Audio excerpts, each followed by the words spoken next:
When I tell you I haven't been more excited to talk about a game on this channel, I mean it. If you've been on my channel for the last while, either in streams or just watching my content, you probably know that I'm a huge Poppy Playtime fan, but this wasn't always the case. When the game first came out back in 2021, I couldn't have cared less for it. Sure, all my favorite content creators were playing the game, making videos and theories, but for $5 for a chapter 1 that was literally a glorified tech demo, I didn't really think it was gonna be that good, especially because they had a merch button on the menu, don't even get me started on that. But as time has gone on and more chapters have come out, I've seen the community grow and the devs show real passion for this project and everything they've put into it. Over time, I've grown to adore the game's art style, its character designs, and external media makes me so interested in the story of this game. It's a world I've become infatuated by due to its rich characters and story threads that interconnect so nicely to create this really intriguing story. Obviously, I'm still gonna have my gripes to this game, but my aim with this video is to show this game off from a genuine fan perspective, to demonstrate the successes and failures of each chapter, and really show what I adore about this game. This is mainly due to the amount of animosity I've seen directed towards Poppy and its developers over the last few years, and I hope that this video can at least help dispel some of that. So with chapter 5 less than a month away at the time of writing the script, and the hope that it will indeed be the final of this series, let's take a look back at Poppy Playtime one last time as I aim to pick apart each chapter one by one and show you why I love Poppy Playtime. Starting with...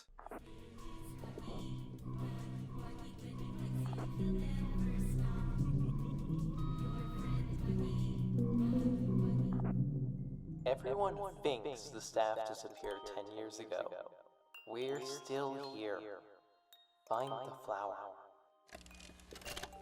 You are about to see the most incredible doll ever invented. Her name is Poppy, and she is the first truly intelligent doll in the world. A little girl can talk to her. Poppy gives her answers. She is the first doll actually able to have a conversation with a child. Hard to believe? Just watch. Poppy Playtime! Poppy's as lovable as a real girl, and she talks like one, too. Hi, my name is Poppy. I love you. Can you help me polish my shoes? Why, of course, Poppy. Just like a real girl, Poppy always wants to look her best. Perfect. Thank you. Her hair is sturdy and won't come out when you brush it, and smells just like a poppy flower. Is there anything else you'd like to say, Poppy? I'm a real girl, just like you. What's the time? Playtime! We catch it if you ever want.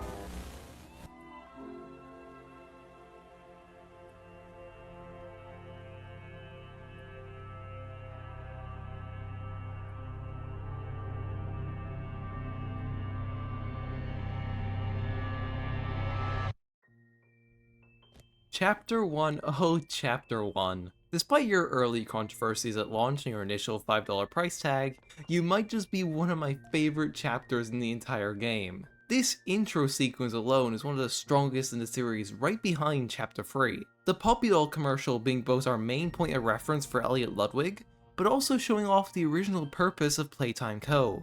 To create toys that push boundaries and can provide endless fun for children across the world. It's so interesting to see that even in this more innocent version of Playtime Co., they were actively working on making living toys, even if the ideas become more literal later on. The game also leans very heavily into an almost analog horror style, which will become more evident the further we get. But if you know anything about my channel, you know I absolutely love that style of horror. Chapter 1, while not being the most visually impressive game out there, really hits its stride in terms of character design, environmental design, and world building. But I think I'm getting a little ahead of myself. When the game starts, we're placed right at the entrance of Playtime Co. In front of us lies a green tape, which is a warning from Lise Pierre, Playtime Co.'s head of innovation. He warns us about the factory's security, accompanied by an image of Huggy's hand. As we look around, it's clear that something has happened here. There are toys covered in blood that litter the halls, the toy shop has been ransacked, and there's shattered glass covering the floor. Clearly, whatever happened 10 years ago reach as far as the factory's entrance before seemingly stopping for no reason. We then do a simple code puzzle, learn how the grab pack works, and use it to enter the factory proper.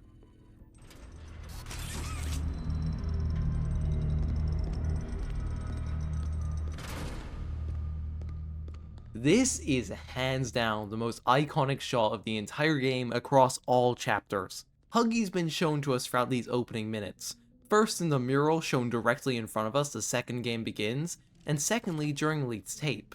And now we see him in all his glory, motionless and watchful, a presence that makes your journey throughout this section all the more tense, as you feel the second you turn your back on him, he'll vanish. The music as well gives this air of mystery, this sense of if we're already too deep after opening a single door. Also, he's got just like a banger theme song, just listen.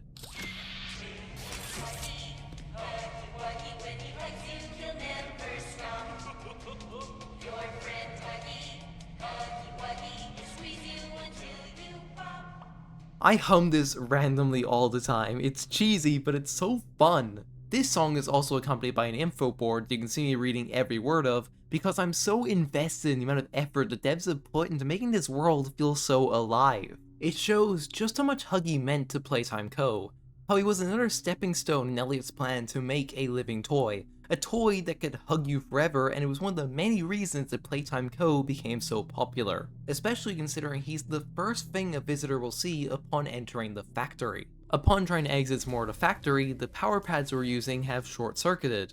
Luckily, with a jingle jangle of keys, Huggy's holding exactly what we need to progress. And here we find the main puzzle elements of Poppy Playtime, the power nipples. Just place your grab pack hand on one end, go around the copper poles, and connect it to another to return power. Upon doing so, however, we find Huggy is gone, and continuing forwards leads to us getting a glimpse of Huggy's hand in the doorway, before it vanishes and we see a long, empty hallway. This is something I don't see a lot of people mention, but Chapter 1 is full of imagery depicting Huggy as leading us deeper into the factory and almost trapping us.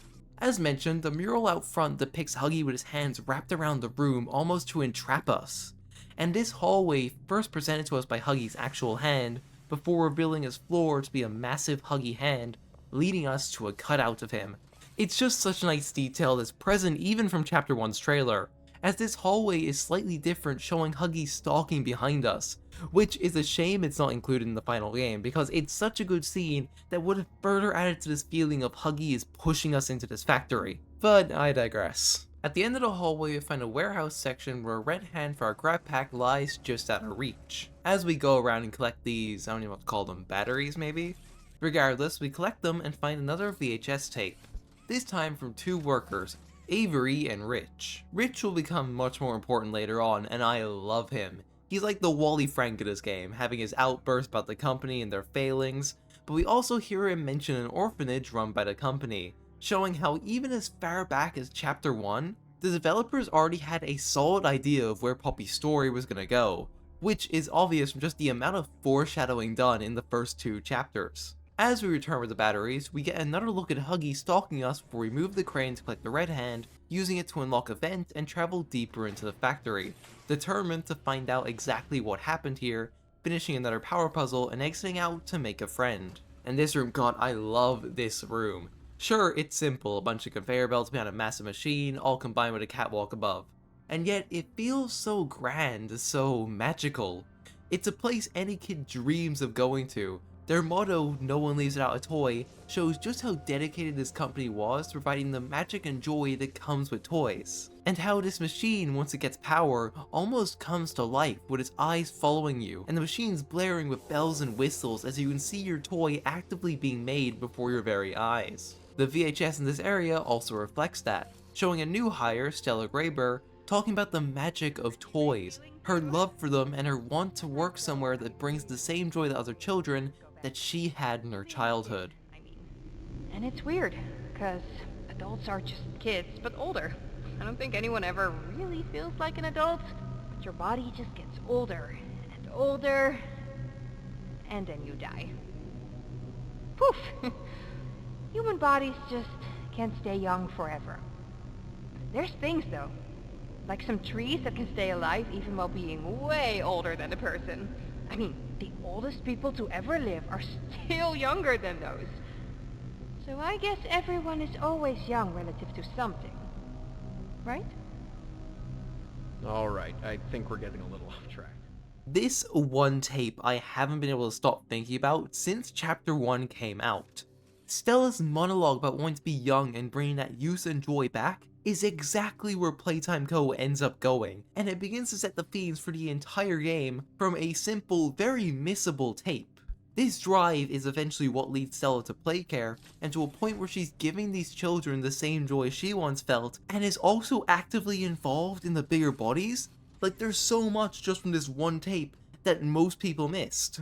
Once our very own Cat Bee toy is in our hands, we scan and open the doors to leave, make a friend.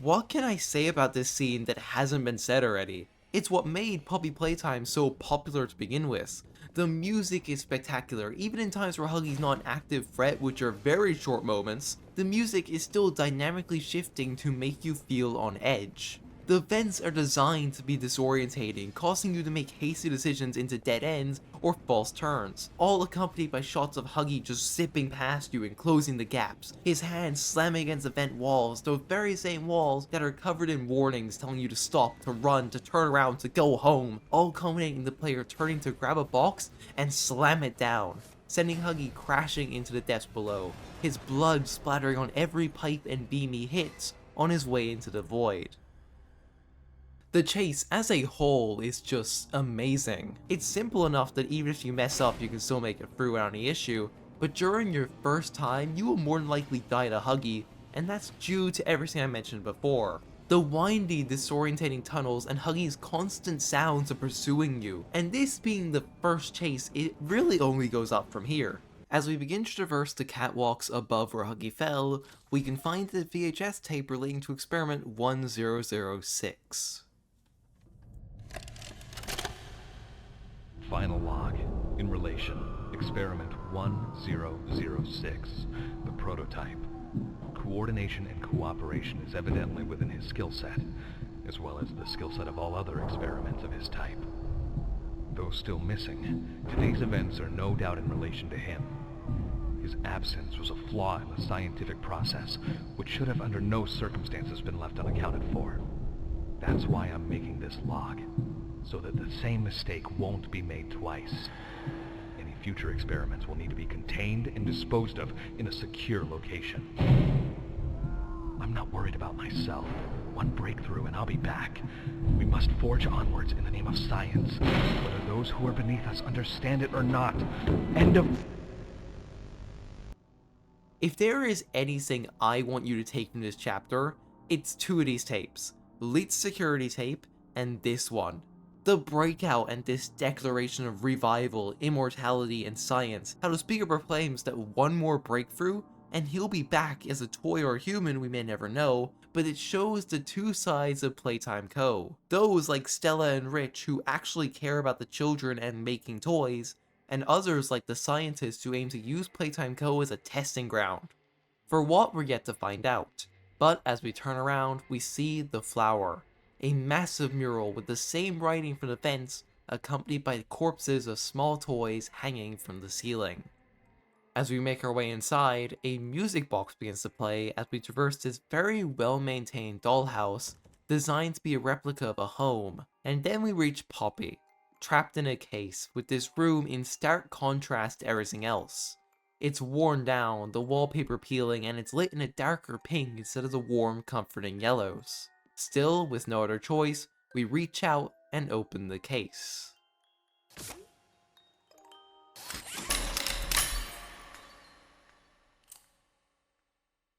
You opened my case. Puppy Playtime Chapter 1 does a great job of foreshadowing everything to come. There are mentions of Playcare, of the experiments, hell, even the Isle of Misfit Toys is alluded to. The writing is spectacular, none of the characters' posters or notes feel out of place, and the world feels so alive. Huggy's design is so good as well. It's simple enough to be believable as a kid's toy, but what really helps it stand out as an actual monster is the teeth. The layers of sharp animal teeth and human teeth combined with the mouth stretching out as he kills you to create such an interesting visual when you first see it. The game does a fantastic job of sparking your curiosity, with Huggy leading us throughout the whole chapter in an attempt to ambush us at our most vulnerable, in a place where we truly have no easy escape, which does directly lead into the plot of chapter 2, with it focusing on our attempts to leave the factory. While chapter 1 isn't my favorite of the bunch, it's still a really solid foundation. It's a chapter that, while short and definitely not deserving the 7 AUD I spent in a release, has grown on me. Over time, I've come to love this chapter for what it is, a really solid introduction to one of my favorite franchises. Now, for any other video, this would be the start of chapter 2, but this is what I love about Poppy Playtime. In the lead-ups to every new chapter, we get an ARG of sorts. It mainly started in chapter 3, but there is one thing to talk about in chapter 2 that, while not really interesting, just shows how much effort they put into this game. Now, due to the Wayback Machine being what it is, it's really hard to get actual footage of this, but the ARG itself was more of Mob Entertainment testing the waters, as it was a website consisting of 3 cameras. One showing the lobby where we first saw Huggy, another showing Make a Friend, and finally the catwalk where we entered Poppy's room. These would update over time, going from having nothing to having camera 1 show a Cappy toy before it's swiftly taken, leaving a trail of blood behind. And in Make a Friend, we can see a familiar hand reaching out with a machine, which leads me to...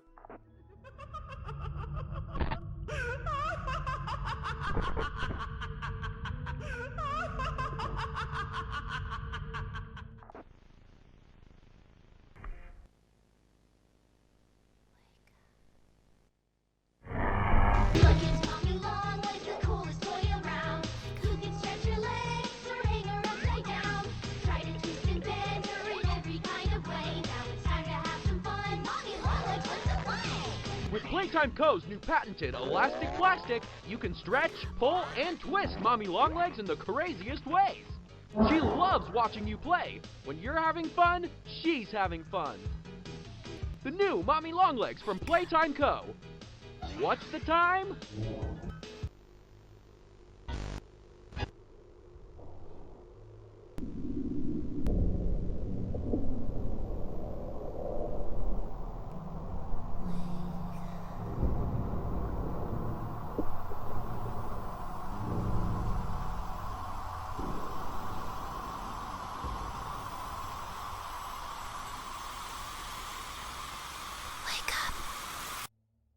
We begin chapter 2 seemingly exactly where chapter 1 left off. However, it's presumed we may have passed out at some point due to the intro having Poppy constantly whispering for us to get up, implying that maybe just after releasing Poppy we passed out and now she's free to roam the factory. While chapter 1 was mainly focused on introducing us to this world and most of our important characters, chapter 2 is more concerned with fleshing out the world and the company of Playtime Co., introducing several new characters, some of which become my favorites, but we'll get into them, and starting to peel back the facade of this just being a toy factory. It also expands on the grab pack as a gimmick, introducing new upgrades and hands that will become staples in problem solving throughout the next few chapters. Leaving Poppy's room, we now see that the main dollhouse has been slightly changed. The way back to the catwalks is now blocked off, and the door that was originally blocked off by a closet is now available to us, leading us down a hallway split in 2 by Huggy and Brawn murals. Brawn the dinosaur was actually a character meant for chapter 1, but was scrapped and since then has only made cameos, which is kinda sad, we love Brawn around here. And his main screen time in the entire game is actually just like being moved around by a crane in this chapter, it's great. At the end of the hallway we find the bright red door with the nameplate of Elliot Ludwig. However, it's locked, leading us to go through the only open door and find the best version of the swinging mechanic in the entire game. I don't know what obsession Mob Entertainment has with changing this mechanic. Like, can we stop? I mentioned this in my chapter 4 video, but the grab pack swinging in this chapter is perfect. It feels weighty and punishing while also being really fun to use. Then in chapter 2 they butchered your speed and horizontal movement of it, and in chapter 4 it's really just a shell of its former self. Moral of the story, kids, appreciate things while you've got them, who knows is going to take it away from you. Chapter 2 swinging mechanic, you will be missed. Upon reaching the other side, we find a Huggy cutout. These cutouts become a staple in the entire game throughout the next few chapters, being a way for developers to flesh out the cartoon or original versions of these characters before they became what we see in game. In my opinion, Chapter 3 is the best of these, but we're just gonna have to wait and see. Collecting the key to Elliot's office, we swing back and head inside, finding a VHS tape that talks extensively about Ludwig's dreams and his role in the company.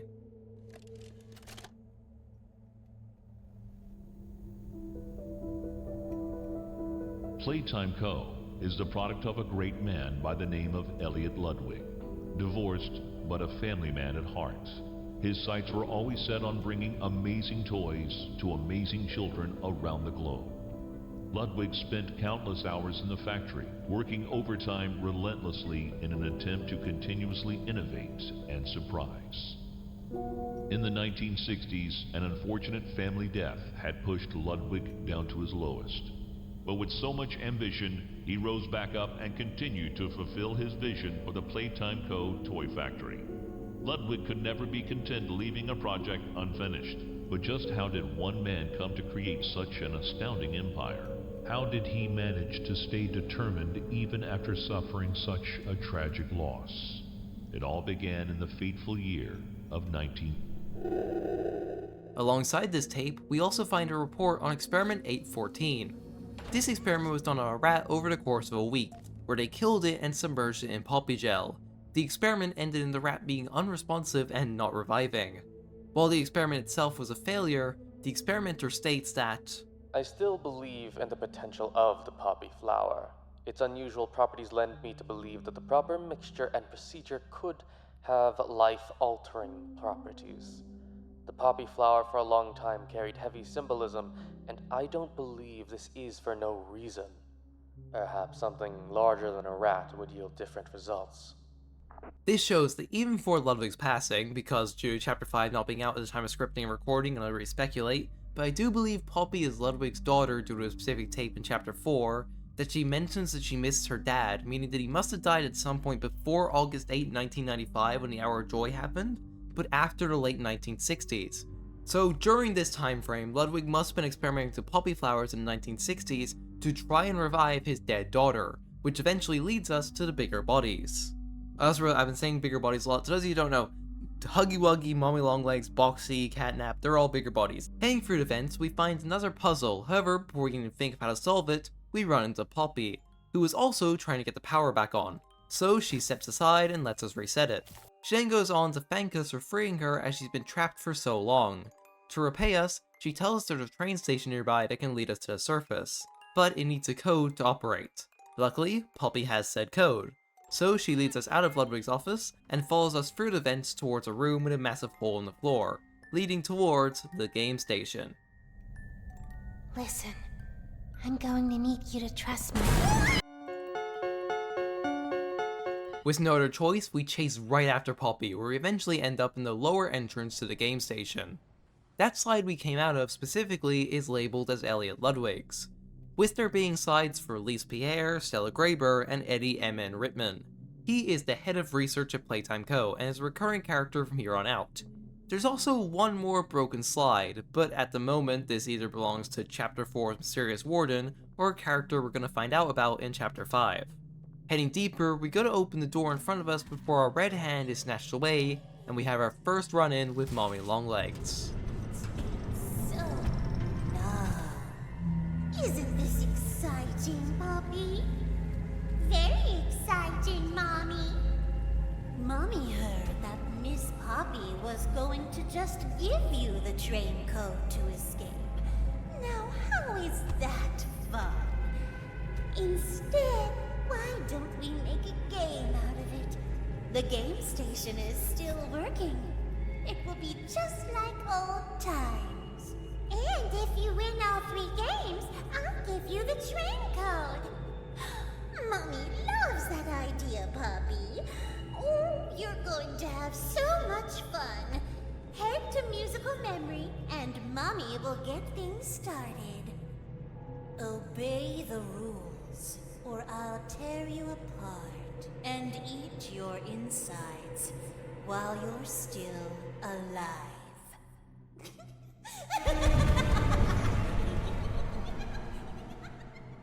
Forced to play along with Mommy's game, we go past the mural showing off all the new characters we're gonna meet, and enter into the Grand Game Station. This was a place where Playtime Co. would take the kids from their orphanage and test them, seeing which of them would be good candidates for experimentation. This initial hub room is so haunting to me. The lights above are said in notes to be placed there to trick the kids into thinking they're outside and to control their moods, while the catwalks above show very clearly that despite Playtime Co. presenting this place as time for orphans to play with each other, it was effectively a glorified testing ground. The slides and playpens are all a facade to hide the watchful eyes from above. Getting closer to the train looming overhead, we need a green hand to access it. But even then, the train is useless without Poppy's code. Turning around, we find a console with a flashing lever, and upon pulling it, we hear a very familiar voice. Hi kids, welcome to the game station. I'm Stella, and we've got 3 super duper fun games to play. These little tests show us just how crazy strong and smart you are. Follow Mommy Longlegs down the stairs, and we'll start by playing Musical Memory. See you in a bit. Stella has one of these pre-recorded for each game in the game station, and she's honestly one of the most interesting characters to me. I have seen a lot of theories about her come chapters 3 and 4, but for now, she seems like she's climbed the ranks from a new hire who wants nothing more than to create interesting toys for children, to now overseeing the processes that lead to their experimentations. Heading down, we have to do 3 minigames, with each of them being split into at most 3 parts. First a puzzle, secondly the minigame itself, and finally a big room at the end. For musical memory, we first need to do a puzzle to create a green hand. This allows us to redirect power and open doors for 10 seconds, which is a really good evolution of the grab pack from chapter 1. After that, we make it to musical memory, which is basically what it sounds like. There are big buttons in front of us, you hear a color said, you hit that button, failing to do so leads to Bunzo descending down faster and faster. Mommy then jumps in and talks about how long it's been since Bunzo and she have played musical memory, wishing us fox luck as we finish round after round, with the game becoming more and more rigged against us until we're finally able to shut it down, much to Mommy's disappointment. Oh, it broke. That's no fun. For doing such a splendid job, Mommy has decided to give you part of the code for the train. Look on.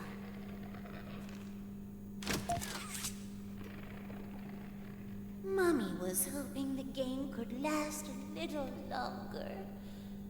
It's okay, though. Mommy knows other ways to play with you. This is our first true bit of character shown by Mommy.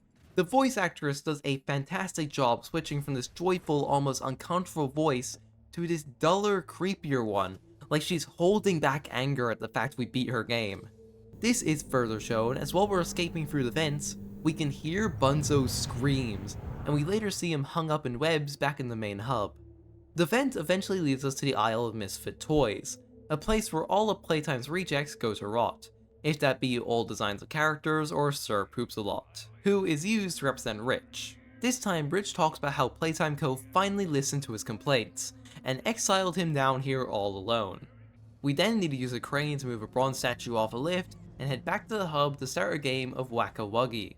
In front of us are multiple walls with pipes, each of which contain a mini Huggy. Our job is to hit them with our grab pack and send them scurrying backwards. Now, I have my gripes about this minigame. I usually try and play these games on the basic brightness levels, but Whack-a-Wuggy is so incredibly dark that I died multiple times to Huggies I just couldn't see. So I just ended up boosting up the brightness and I did it first try. It was annoying and it definitely should be fixed, but whatever. I do want to take this opportunity, however, to talk about how good of a decision it was to keep Mommy watching us for each minigame. There's something about you becoming so focused on the threat in the room with you, you forget all about Mommy's watchful eye above until the minigame ends. You forget that this whole time the only thing between you and death is a single pane of glass and Mommy's curiosity. Oh, you did it. Hooray! Mommy is so proud of you. Here, Mommy has another hint for you.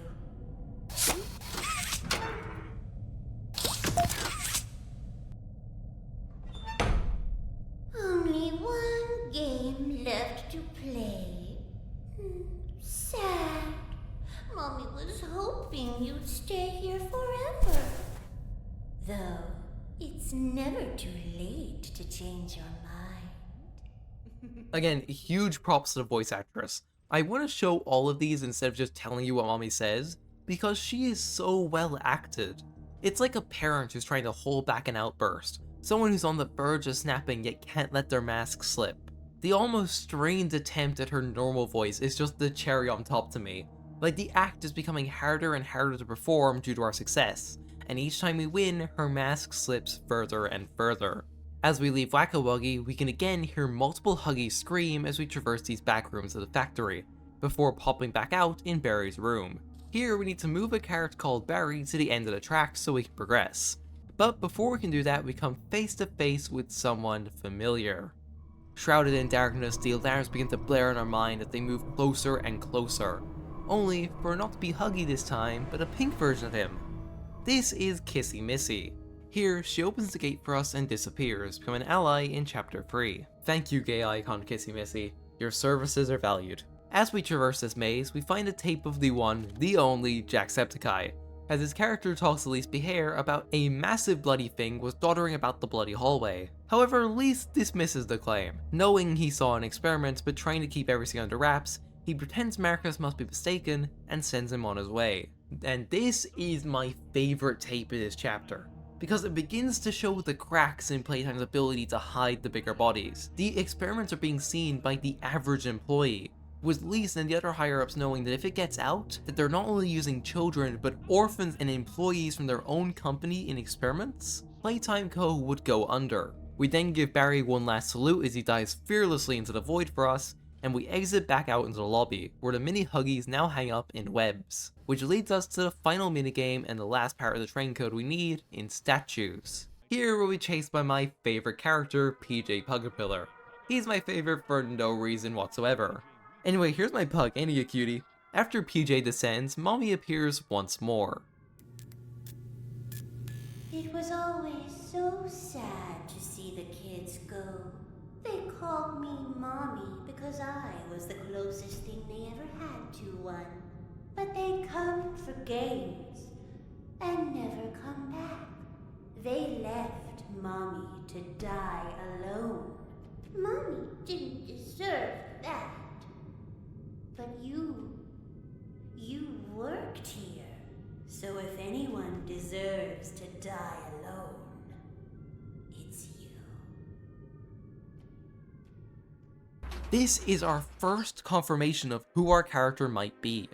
Mommy apparently recognizes us, meaning we must have been somewhat important, but I don't think she came to that conclusion herself. If she did, she would have said something sooner. Even the doctor in Chapter 4 is unaware of who we are, meaning we probably are just a grunt who called out sick and got lucky, or maybe we were lured here for a reason. Statues as a whole is kind of a mess. During my run I was going for all collectibles, so I took the hard tunnel due to it having the PJ statue. However, I got killed by PJ through a wall, which is kinda dumb considering I followed the rules perfectly. Move when dark and stop when the lights come on. It is possible to beat it by going through the hard tunnel, but it's very RNG based. As we get closer to the end, we see a flashing handle and grab onto it, pulling ourselves towards it and smashing through a window, entering an observation room. Here we get documents talking about the children they were testing, and how when it came to statues, the children seemed distracted by something in the shadows the researchers couldn't see. We then get another note that seemingly shows the scientist was killed before they could finish writing about statues. We then go down the conveniently placed John Playtime hole as Mommy begs us to come back, her mask slipping further and further until she's screaming for us to come back, yelling how we were never meant to beat the games as we hear movement throughout the factory as she yells that she will find us. As we run, we enter the water treatment area where we find notes relating to experiment 1222, Mommy Longlegs, or as she was known before being experimented on, Marie Payne. This note says that Mommy's aggravated behavior is becoming a problem, and they could maybe subside it if they moved her to the game station where the children can learn to listen to their mother, requesting that conditioning begins ASAP in high security maintenance. This area is very similar to Chapter 1's Make a Friend, where we need to scan a Bunzo toy to leave. As we go to collect it, however, We notice tufts of blue hair and patches of blood leading through the vents, seeming to suggest that Huggy was here recently. We then do another puzzle. We find one of the most interesting tapes in this chapter. The following is a pre-recorded announcement to address the many complaints regarding an alleged very, very big spider crawling around in the facility. The Playtime Corporation wants me to remind you all that spiders that big do not exist, and that if they did, quote, we would already be dead anyways, end quote. Regardless, you can all rest assured the company is sending some specialists down here to have a look around and relieve the constant whining. Complaining seems to be everyone's primary contribution to this company. It's just a spider. You are all safe. Please, please, carry on with your jobs. God, I fucking love this, because it shows the desperation of Playtime Co. to hide their experiments. How, despite their attempts, the secret is getting out, seeping into the factory's normal production. And it's great. This and the PJ tapes are our main glimpses into the factory closer to the hour of joy, and during working conditions.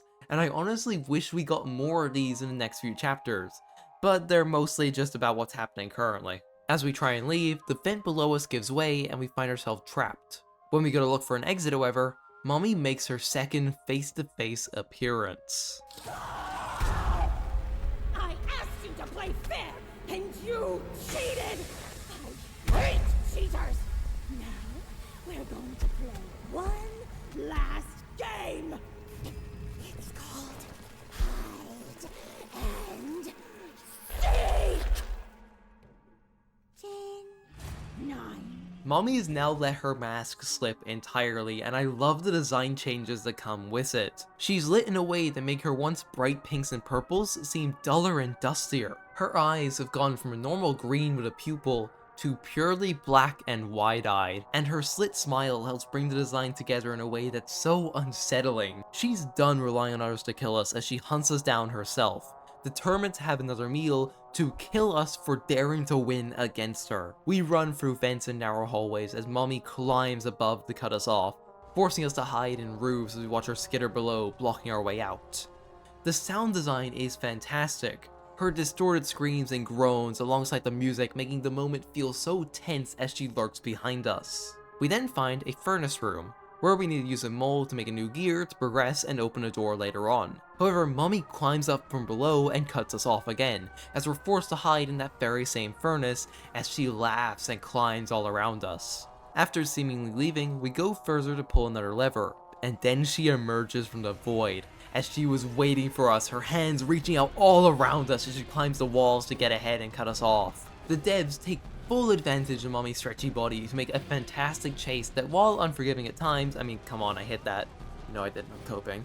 Still, the chase almost reaches the same highs as Huggy's. While not as sudden, having a lot more build-up, it's still such a fun chase that uses everything we know about Mommy to its advantage, and challenges all the new mechanics we learned throughout the chapter. As we run to the end of this hallway, we're forced to wait as the pad scans our blue hand, with Mommy using the opportunity to rush at us. Her anger and speed, however, clouds her judgment, as she slams into a grinder, getting her hand stuck, and we use this moment to turn it on and watch as she's crushed.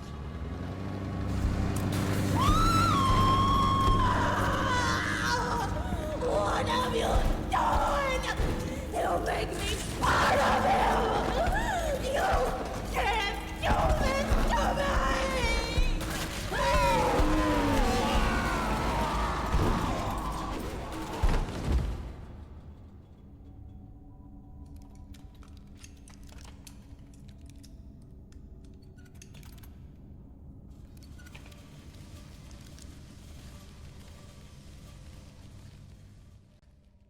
The voice acting! It's just stellar! The screams are so guttural, so desperate to escape, that you almost end up feeling bad for her. Especially since, when you think about it, she was just a kid. One who was conditioned and manipulated into becoming what she is today. Someone who, if it wasn't for Playtime Co. and its obsession with immortality and resurrection, could have lived a normal life. but instead she was damned to this hell of a factory, forced to become a monster, and now forced to become part of him. The chapter wraps up with a VHS tape about the prototype. Log code 08502. In relation, experiment 1006, the prototype. A close call occurred this week in which he nearly breached containment. The prototype seemingly disassembled the digital alarm clock within his room and utilized the battery, along with several other components, to create a laser pointer, which he then fired into the security camera, disabling it.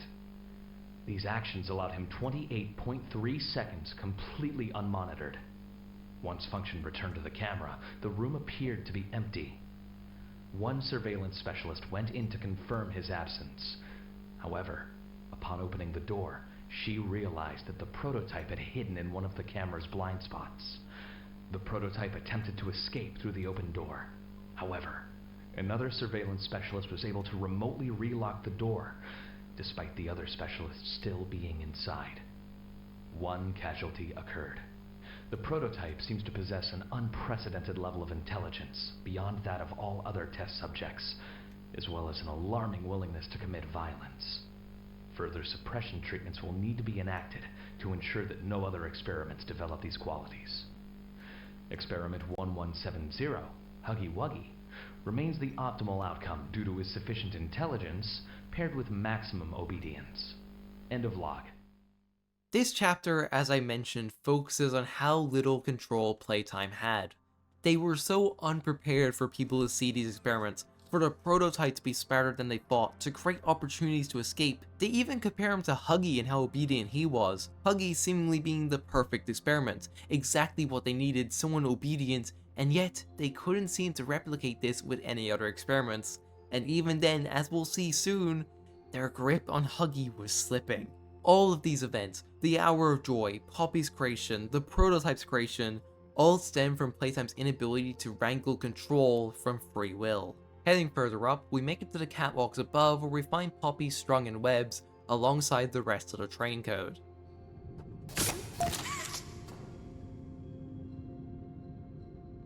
Did you kill her?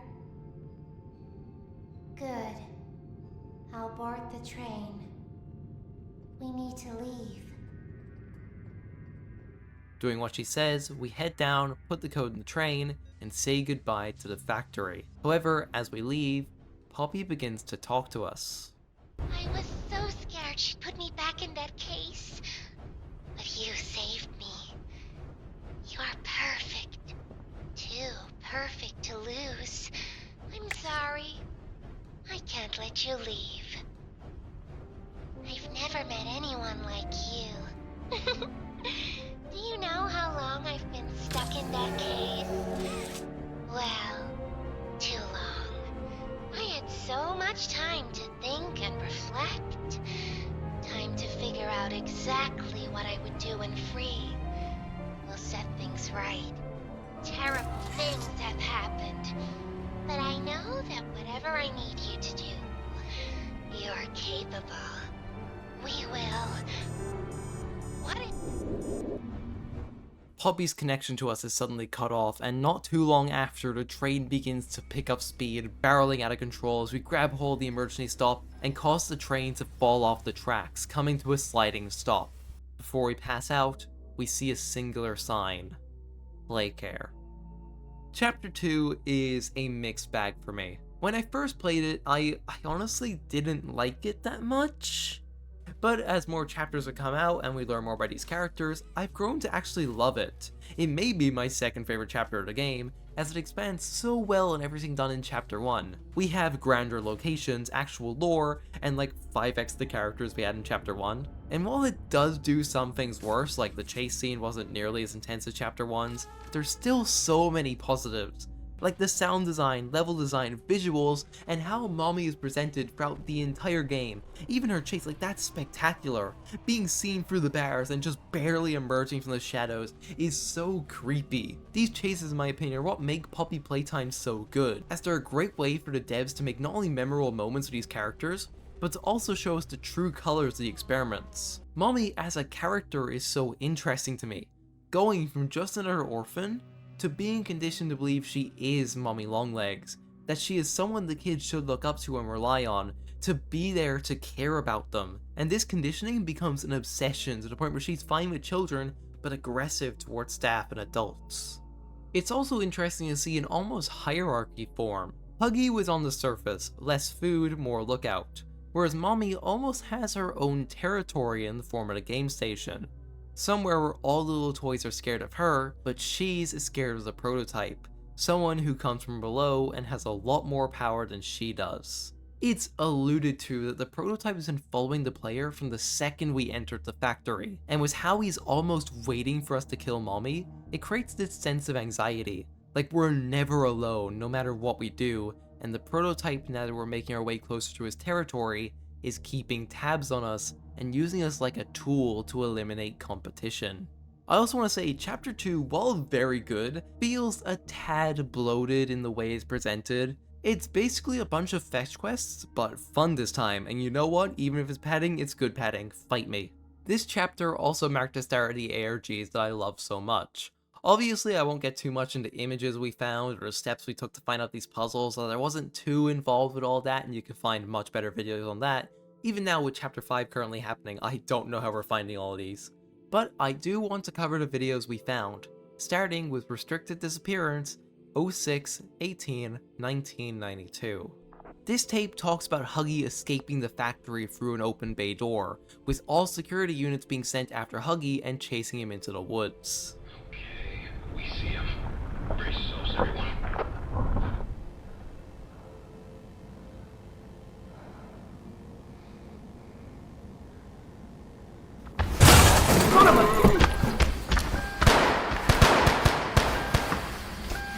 Huggy was then hit with a tranq dart and ran into the woods, where they only caught brief glimpses of him on camera as he kept running.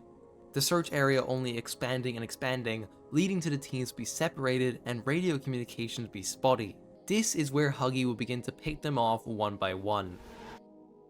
Eventually, after killing 5 staff and causing another 6 to go missing, alongside another 4 hours of searching, they would find Huggy outside a residential home, with Lise Pierre reprimanding everyone involved.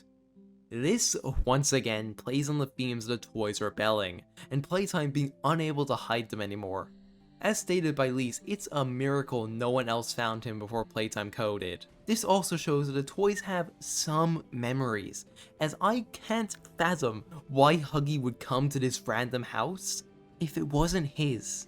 Maybe, just maybe, he wasn't always an orphan, and Huggy was just running home. The second tape, titled Restricted Relocation 8/8/95, shows Kissy Missy during the Hour of Joy. It starts with him taking Kissy from storage and prepping her from transport, with the video following a step-by-step guide before the 4th step seemingly glitches, telling them to loosen the straps binding the giant. We then see the train being used to transport Kissy as it passes writing saying, "The hour of joy is at hand."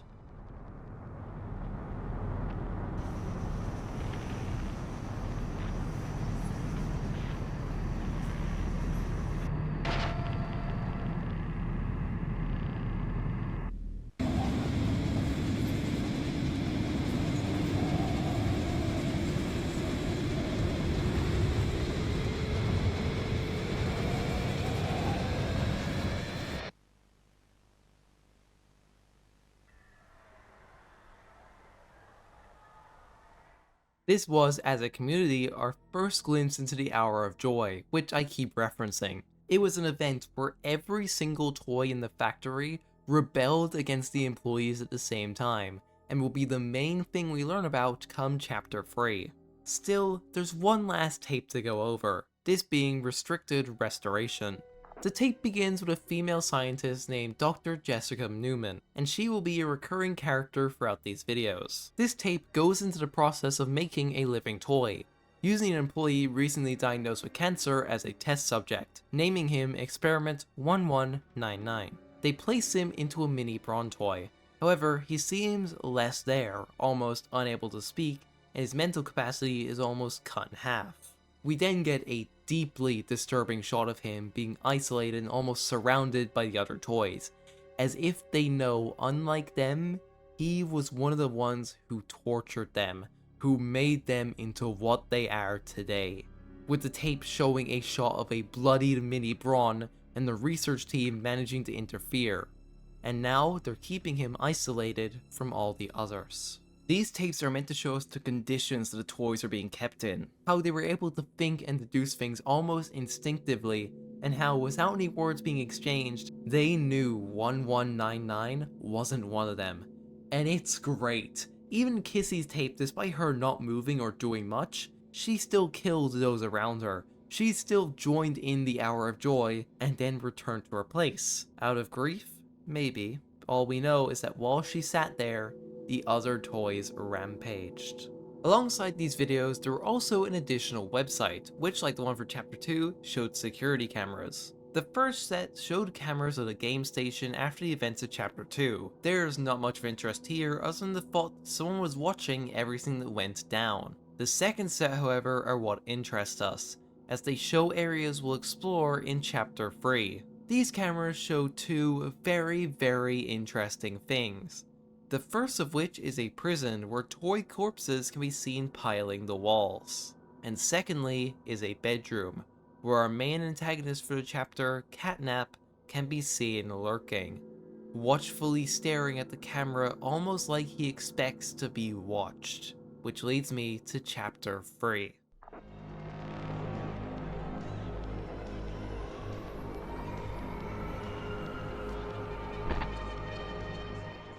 What's the time? Playtime! S-M-I-L-E every day! When you are down and out, no need to frown and pout. Smiley Critters here to say S-M-I-L-E every day!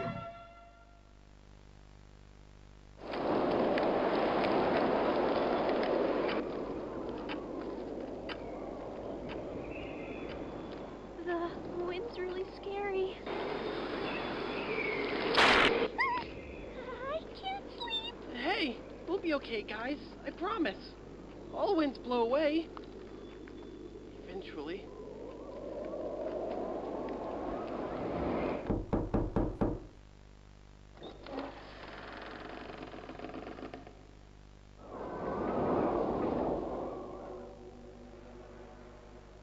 Catnap!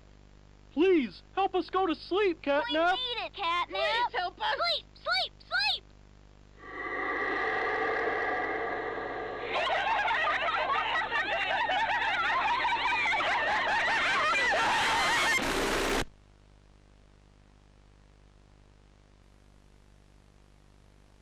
Everyone knows Huggy Wuggy and Poppy Playtime, but are your children safe from Playtime Co.'s latest toy? What you've seen here is Playtime Co.'s own Smiling Critters, a limited series cartoon meant to celebrate the release of the toys sharing its name. Yet both now face the fire sparked by the inclusion of one key member. This is Catnap. And like the others of his line, you just pull his little tail and seems innocent enough. However, parents across the country report their children experiencing strange and often violent nightmares. And beside them, their little, grinning Catnap doll. Now, with controversy growing, Playtime Co. has announced the recall of all Catnap toys from the Smiling Critters line. His image cleared from all promotional material. But damage already done, will disappearing be that easy?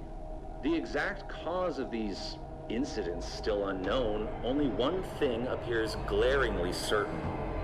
Your children are not safe with Catnap.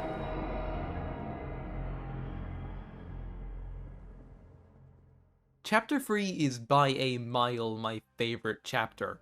That could change when Chapter 5 comes out, but at this very moment, Chapter 3 is what I would consider Poppy Playtime's peak. Now, unlike other intros so far, there's actually a lot more to analyze with this. First and foremost is the Smiling Critters cartoon. Not only is this beautifully animated, but already it makes you feel uncomfortable when it comes to Catnap. All the others feel like normal cartoon characters, If I were to compare them to anything, it'd be Baby Looney Tunes, weirdly enough. And yet, Catnap seems to break that mold. We first only see his silhouette and shadow, then even when visible, he doesn't utter a word, just silently emitting a red gas that makes everyone else laugh hysterically before they slump over lifeless as Catnap stares directly into the camera. And out of all of these, I think the one that stands out to me the most right now is Dog Day. It's a sick in-universe coincidence and a sick, just sick intentionality that Dog Day is positioned like this, considering how we're gonna find him later on, especially with Catnap being positioned right next to him. The news report that follows also seems to back up my claims about Chapter 2. Playtime Co. was actively losing its grip after Ludwig's death. First the experiments, now their toys and the trust of the public are decaying, causing a bad reputation for the company. When we begin the chapter proper, we're being carried by something towards a hatch. The creature reaches down and opens it before tossing us inside, revealing itself as Catnap.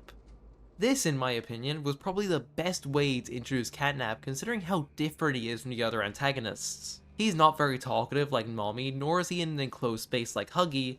Playcare is his domain. He rules this place with an iron fist, so why wouldn't he be there to greet us? After we make our way out of the compactor, we do a bit of parkour and exploration, finding corpses of toys littered everywhere, and immediately I need to praise the visuals of this chapter before I forget. This is the best Puppy Playtime has ever looked, period. The lighting in every area is amazingly done, the textures look so good, and all the environmental storytelling work and details make everything feel so alive.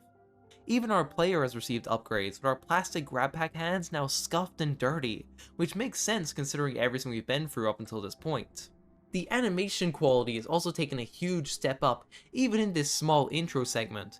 Everything feels smoother and more alive compared to previous chapters, especially how the new crouching animation gives a sense of weight to the grab packs that's been missing in previous chapters.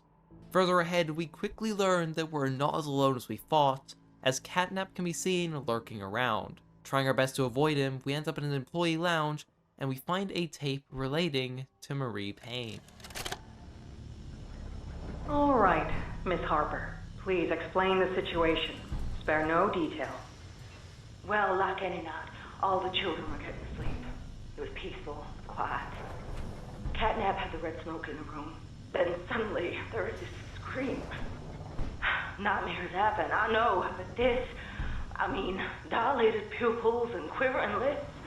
The way her eyes darted around the room, and I swear, her hand in mine, it felt like her blood was boiling beneath her skin. She saw something too, something horrible. I'm sorry, I don't mean to. Miss Harper, we'll provide the very best care we can offer. You have my word. But this is important. Did Marie happen to describe what she saw? Yes, a monster, she said that it was colorless. Gosh, I could feel the poor little heart pounding. For her, it was right there.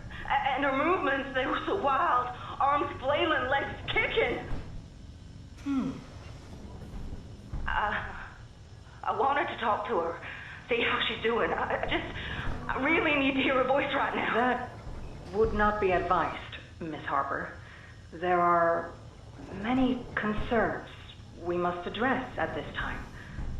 But vitals show normal, and we'll continue to monitor. She'll be okay. No! Well, pardon me if I'm not comforted by that. Just bring my little girl back to me. This isn't usually a tape I would fully show if I didn't think it was so interesting. Catnap's red smoke is a major mechanic throughout this chapter, which causes anyone who inhales it to face their darkest nightmares. This also reaffirms that Marie Payne was a child in Playcare. Not only that, but she was actively being cared for, and it once again shows that divide within Playtime Co. And judging by how they behaved about Catnap's smoke, I'd wager that it's working exactly as they intended. We're then introduced to the best cutouts in the entire game, the smiling critters.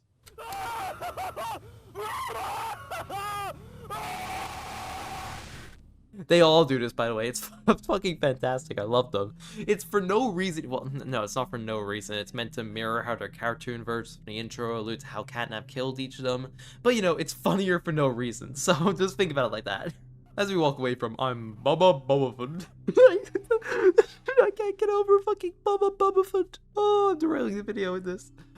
We begin to hear a phone ringing. Running up to answer it, we meet the least obvious twist villain of all time. Gregory, I mean, a prototype, I mean, Ollie. Yeah, Ollie. He gives us a battery that somehow just shrinks and expands before we exit out to a smoldering train. Whoa! Did you do that? I guess that's where Catnap found you. I know you're probably mad at Poppy for not letting you escape, but she needs you. We need you. You are our mission. Together, we can save a lot of people, including you. Playcare is straight ahead. It's the home of Catnap, one of the smiling critters.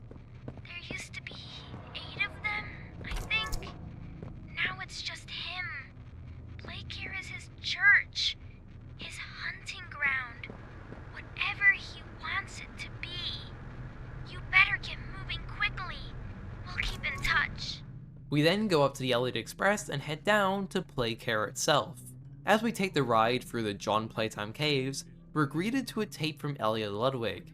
Like the Walt Disney he is, he talks about his dreams and about the world he lives in, questioning what the world needs most, and out of the many answers he heard, he sees the world needs more smiles. A smile is hope. A smile is love. A smile is understanding. And there is nothing more gratifying to my soul than being the reason for a child's smile. To be the spark that ignites all their hopes and dreams. For it is only through hopes and dreams that we may create a better world. One where our children need not be afraid. One where they are protected. After all, this company and its toys are nothing without them. These children deserve to smile, they deserve to love, and they deserve a safe home. That is why it is with enormous pleasure that as the founder of Playtime Co., I announce Playcare, our very own on-site orphanage. Playcare's reveal is one of my favorite moments in the entire franchise. As you look out at the characters shown every location you'll get to explore, it's a beautifully designed area that looks magical and lively despite being basically abandoned for a decade. The clouds that hang in the sky and the statues of smiling critters all lit in this almost sunset glow makes me fall in love with this area over and over again. The music only adds to the scene, being one of my favorite tracks in the entire game. In fact, as longtime viewers may have picked up on, Chapter 3's soundtrack as a whole is something I love. I use it all the time. It's a great blend of eerie background music and generally great tone setting. Especially the song that plays in Home Sweet Home, it's one of my favorite tracks in the entire game. Like, Don't Wait the Angels is top 10 music for me. This is our game station for this chapter, our hub so to speak. Talking to Ollie, he leads us underneath the statues to a power station where he hands us a key to the gas production zone, tasking us to go inside and move the red smoke from the left side of the room to the right side. However, we first need to disable the safeguards, which leads us to find the purple hand. This hand can be used to launch us upwards and forwards through the air, and is my favorite hand of the bunch. I love whenever I get to do a purple hand puzzle, and thanks to this chapter, there's a whole bunch of them. On top of this, we also get an upgrade to the basic power nipple puzzle. This time, the copper poles can't just be powered normally, you need to like wrap them around and then shoot them off to the next one and then hit the power nipple. Think of it as a slightly more complex version of the puzzle. It's hard to explain, but easy to do once you understand it. After all the safeguards are disabled, we begin the process of moving the red smoke. With the power to the gas production zone having gone out, we can't move the red smoke anymore, having to rely on Ollie to give us the key to Home Sweet Home, as he explains that we can use Home Sweet Home's generator and redirect it to the gas production zone. So we head down, collect the key, and head up to the place where the orphans lived. Heading inside and down a spiral staircase, we pass pictures of the orphans before finding a room full of the red smoke.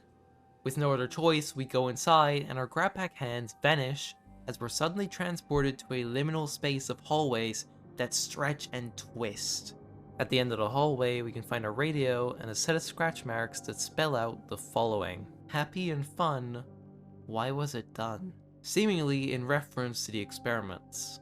As we travel deeper and deeper into this illusion, the radio talks about authorities finding the body of a young boy in the home of the late Elliot Ludwig, with the remains appearing disturbed with organs and bones missing from the body. Playtime Co. sets out to defend Elliot, saying the body was planted and they hope to clear his good name.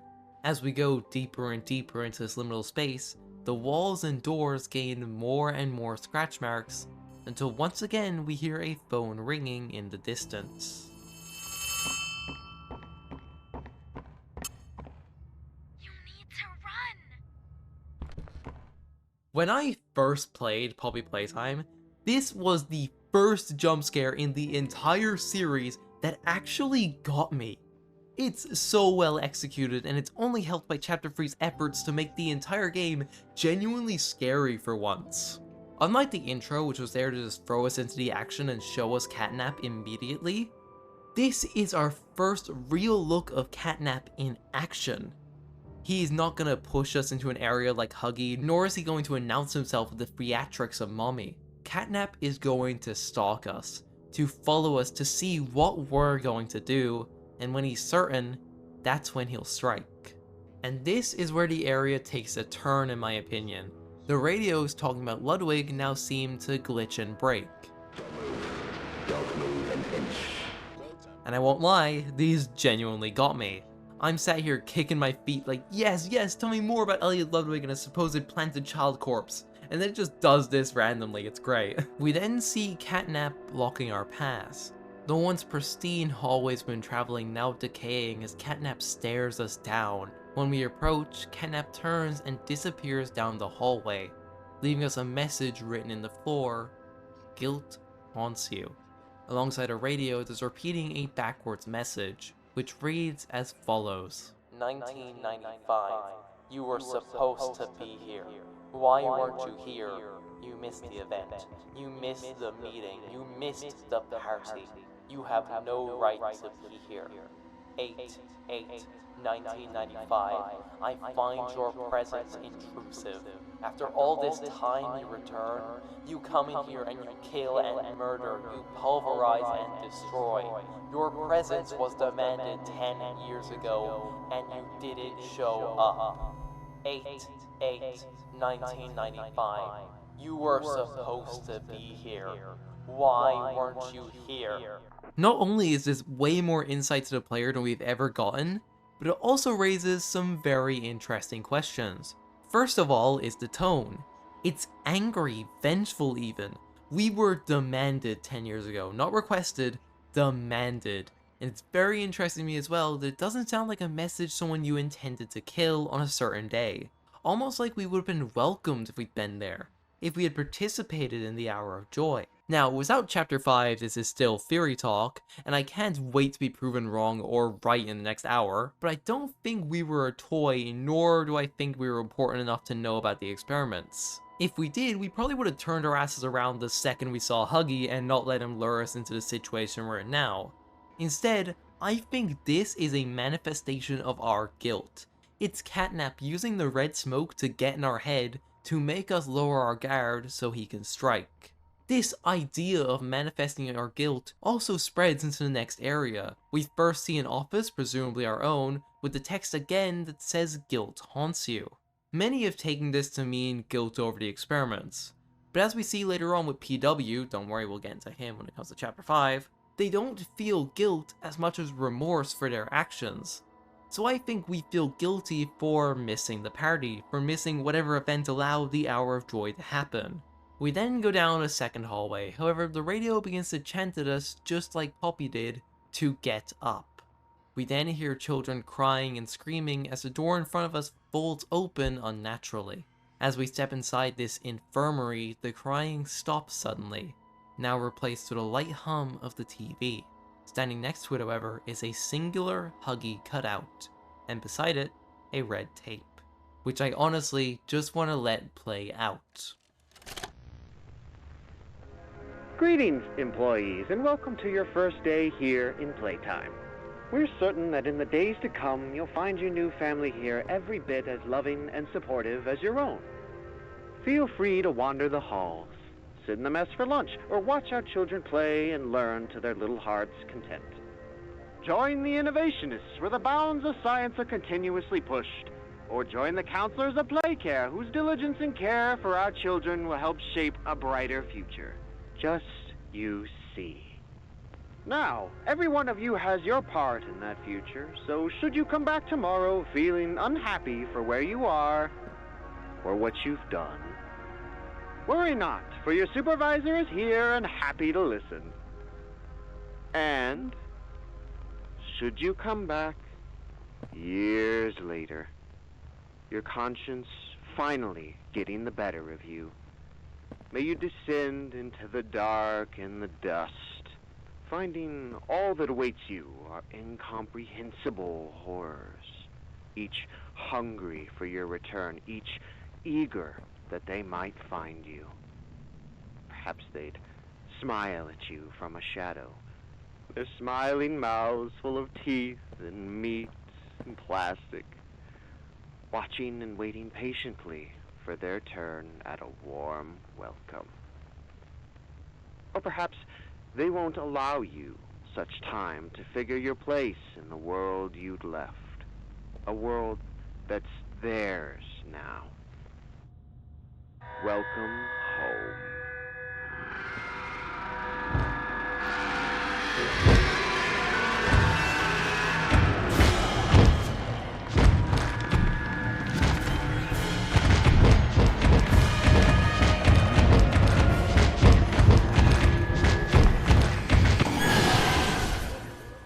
I fucking love this scene. The tape starts as just a normal employee training tape before, as it shifts, Huggy's distorted face begins pushing its way through the darkness, and it becomes impossible to look away. This place is a manifestation of our protagonist's subconscious due to the red smoke. It's been haunted by Catnap because he's the most recent threat we've come across. But notice how he's always being obscured, hiding in shadows or just partly visible, because that's all we've seen of him up until this point. He's a watchful eye that appears around every corner, because in all honesty, that's all we know about him.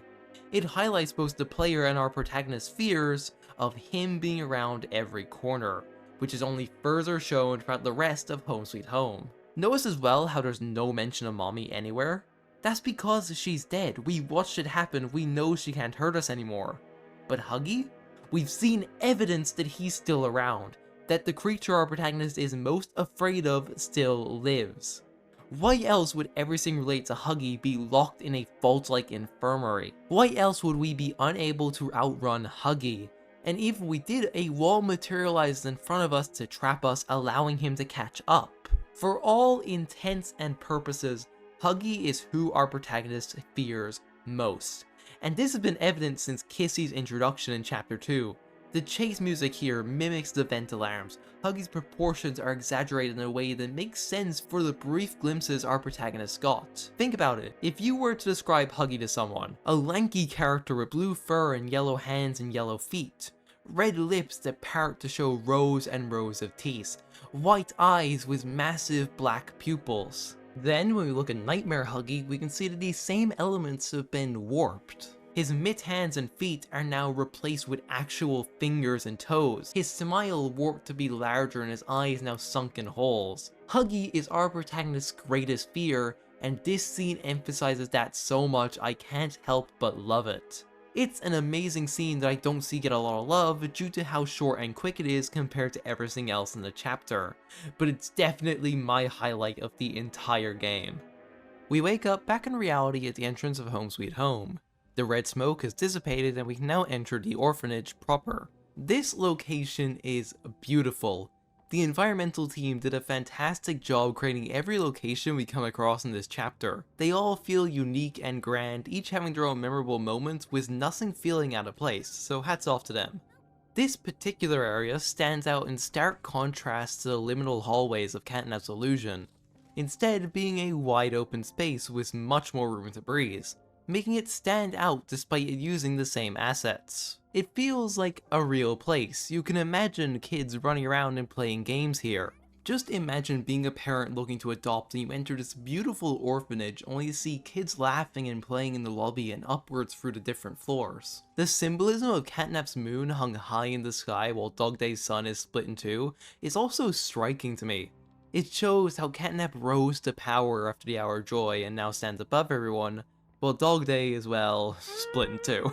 Not losing track of our goal, however, we need to reallocate the power to the gas production zone. So we head down only to get blocked by more red smoke. Luckily, we have the John Playtime gas mask to help us out. This will be our main tool to combat Catnap throughout the chapter, allowing us to traverse the red smoke unbothered by its effects.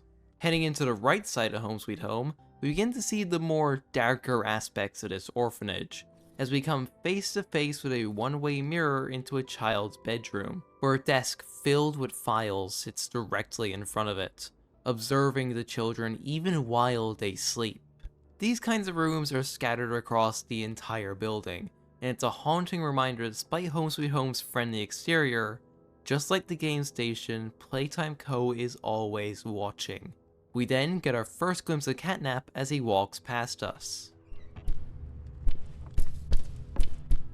Home Sweet Home has got to be one of my favorite areas in all of Puppy Playtime. It's got an eerie comfort to it.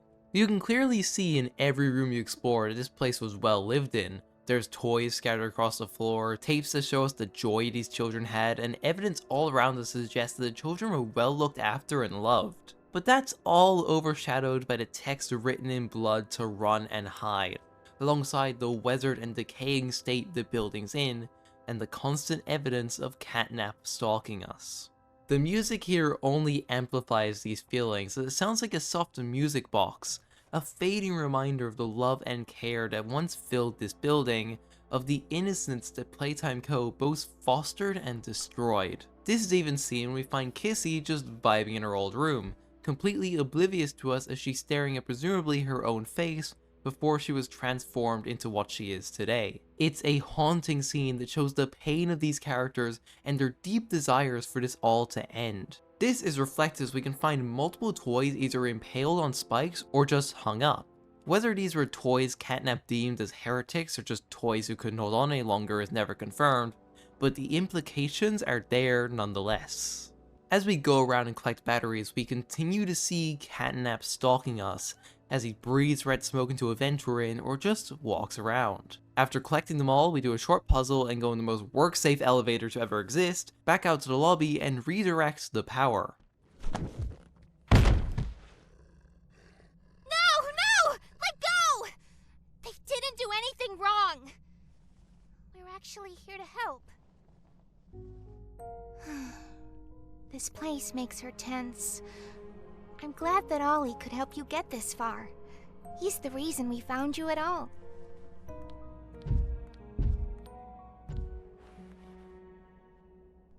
Looks like the train crash hurt us both. You've been through so much. You deserve an explanation. Come on. Kissy and Poppy lead us towards an elevator and align themselves with us, despite Poppy being the whole reason we're still here, as she tells us that due to defeating both Huggy and Mommy, we've proven ourselves as valuable help in the fight against the prototype. We then go high above Playcare and reactivate the lights. The prototype knows we're coming by now. You try to escape, he'll kill you before you ever reach that front door. He's the reason I was trapped in that god-awful case for so long. You have no idea of the things he's done. Let me help you kill him. Let me help you save everyone. We've all seen you, how capable you are. You killed Huggy. You killed Mommy. You freed me. You are perfect for this. Catnap is coming. He's the final obstacle the prototype has placed against us. We can't stay here. Keep yourself safe. Ollie will call you. Poppy and Kissy, who I gotta say I love Kissy's animations, like without a single word we know everything she's feeling. She's anxious to be here, afraid of everything, constantly looking around, and yet as we leave, we can look up and see her waving down at us. A friendly reminder that she has faith in us, and that we're not alone here. Taking the power cord and plugging it in, we reach 50% power towards the gas production zone. Ollie then hands us a school key telling us the catnap normally leaves it alone, so it should be easy enough to redirect its power. Heading inside, Ollie tells us he won't be able to stay in contact and to be wary of whatever lies within the school. And it's not long before she makes herself known. This is Miss Delight speaking. Please excuse the interruption. Students, remain in your seat until the bell has rung. And no going in the halls without a hall pass. This is Miss Delight, and she can be seen stalking us throughout the school as we reactivate the generator. During this time, we can find a few notes scattered around about what happened after the Hour of Joy. A few weeks after everything went down, the school was mysteriously locked from the outside, forcing the Miss Delights to fight over resources. Eventually, the other Miss Delights single the writer out, but with the help of her weapon Barb and her plan to not move when they look at her, she manages to pick them off one by one. After all is said and done, she finds out it was Catnap who locked her inside, and they call a truce to report any strange things they find to each other and to the prototype. As we continue to roam, Miss Delight says something that piqued my interest. Wait, I recognize you. Yes, I remember. You used to work here. How are you? Alive. Barb? Oh. Barb says you're looking for your co-workers. Catnap wouldn't like that you're here. You should leave. For your own safety. This, again, makes me question our role at Playtime Co. How could all the evidence point to us being a normal employee, and yet we're recognizable to Miss Delight of all people? It doesn't make any sense unless we were someone important. It would explain why our protagonist never had any verbal reactions to the experiments, but I keep saying this because why would the protagonist continue if they knew Huggy, Mommy, Catnap, they all existed? Like, do you wanna know what happened? I think all the toys killed them, mate, go home. Miss Delight as a character also really intrigues me. During our time at the school, we really get a taste of how sadistic she is. There's a VHS where she talks about wanting to see the children in the lab, cackling to herself that she will kill them if she ever found them. Her notes also lend themselves to this as they detail her exact hunting strategy, and honestly, it's a really nice way to build out to her chase mechanic before we even get there. Each of these notes show her desperate crawl from being singled out to die first, to ravaging and cannibalizing her fellow toys to survive. And it's really interesting stuff once you actually read it. Still, we managed to navigate these bloodied and ruined classrooms without a single issue, and reach the generator and reactivate its power.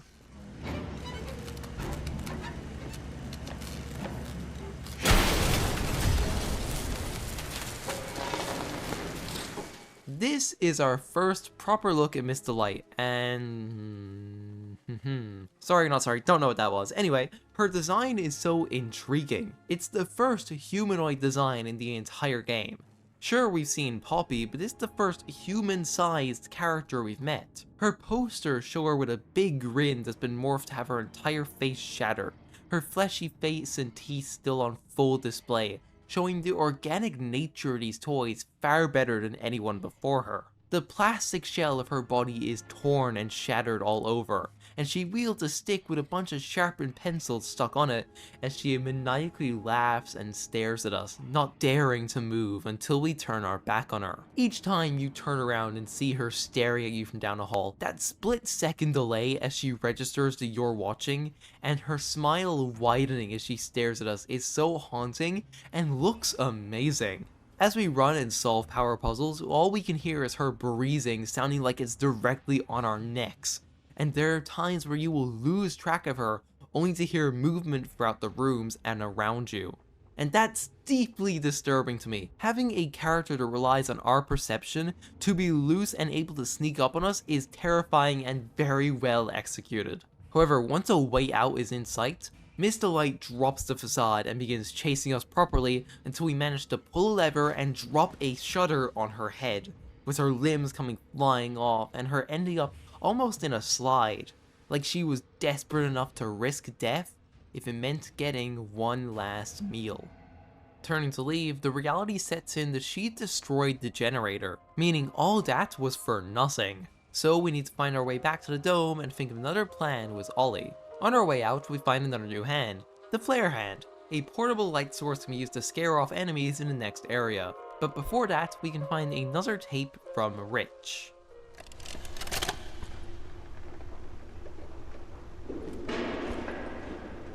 Stupid clunky elevator. What was that, Richie? Nothing. Let's just get this shipment dropped and go. Hello, my name is Elliot Ludwig. When you look around... I take it you're not a fan of this place, are you? Nope, never liked the feel of it. I mean, don't you think these kids deserve some real sunlight instead of floodlights and painted skies? Hell, we're not even allowed to talk to these kids. Isn't that... Sorry, Stu. Sorry? That doesn't sound like the Rich I know. Well, trying to stop being so pissed off all the time. My wife says I'm a lovely man, but I gotta control my temper. So, I'm doing it for her. You're just different, Rich. Honest to a fault. But I always liked that about you. Yeah? Well, you're one of the few. You know, Richie, with my retirement coming up, they've been pushing hard for me to choose my replacement. I'm actually thinking about giving the role to you. Really? Yeah, really. Nothing official yet, but I think there's a decent guy beneath all that gruff. An honest, hardworking man. You prove me right? I'd say your chances are pretty good. Wow, geez, I don't know what to say. I'm just glad to see not everyone in this place has it out for me. Not everybody, Rich. Not everybody. Rich's continued character development interests me so much throughout the game. We know he has a strong moral compass, and that's even said to be the reason he's being considered for promotion, which seems to almost split the administration of Playtime Co. in two, those with a conscience to realize the experiments are wrong, and those who will stop at nothing in the pursuit of science. It's also interesting to me that this tape is accompanied by an image of Catnap's claw, almost like there's a relation here that we'll talk about later. After doing a simple puzzle, we make it to a set of hanging catwalks, and below we see a mural of the prototype. A statue made of human bones and dead toy corpses, meant to be an effigy of the prototype himself. And alongside it, we can see Catnap coming to praise his god, to kneel in front of him as our first look at what the prototype could be. A little further ahead, we find the playhouse. Throughout the game, there have been warnings to stay away from this place, and that's emphasized even more as we get closer. The first sign we see is a simple restricted access, but shortly thereafter, the signs become more ominous, telling us do not enter or do not proceed directly below the sign for the playhouse. As we enter, we hear the soft hum of a TV and the chittering of the smiling critters. We're able to scare them off using our flare hand, which provides us a bit of peace. However, the gun has limited shots, so we need to be smart about when we use it, which I definitely was, 100%. Here, we also find a tape of Lise Pierre talking to Catnap. Okay, this is Catnap, experiment number 1188. What's his real name again? Okay.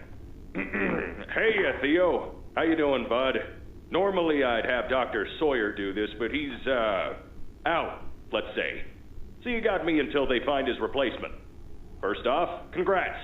This is officially your 4th year in your new body, and you've made some real progress, pal. I was told that when you and the other smiling critters, you know, Dog Day, Picky Piggy, yada yada yada were added into play care, that you weren't really getting along too well with the kids like everybody else was. But look at you now. The kids love you. And that red smoke. I mean, that's fantastic, isn't it? Is his, voice thingy still broken?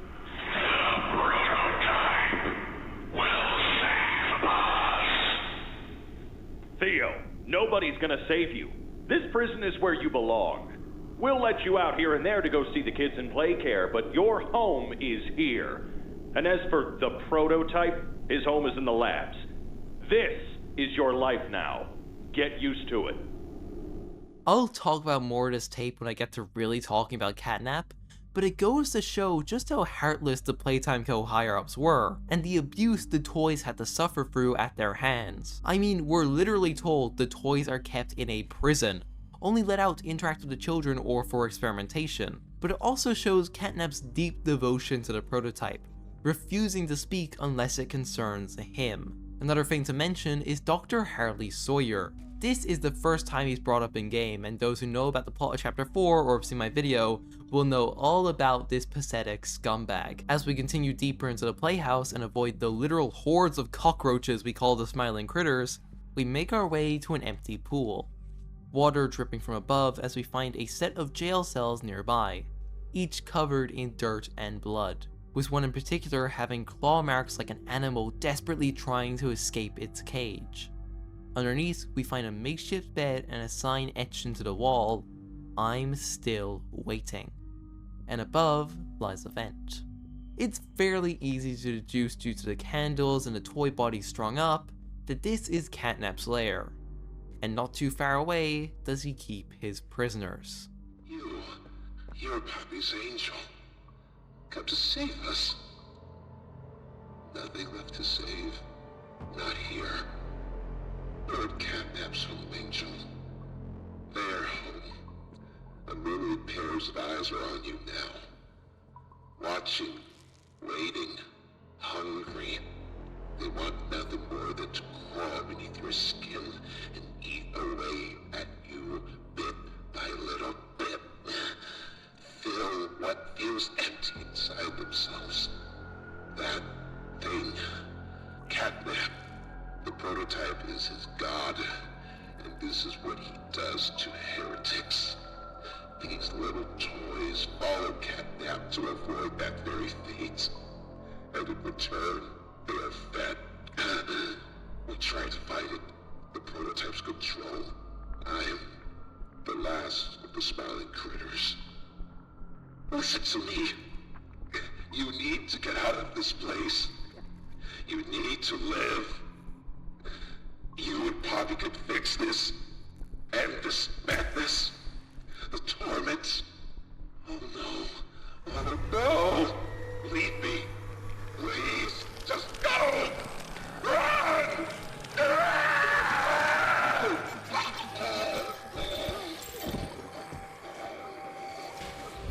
The toys now puppeting Dog Day's mutilated corpse as he screams and chokes on presumably the critters and his own blood. Lights now shining in his eyes, he's forced to chase us through the tunnels with the critters chittering and laughing from within his body.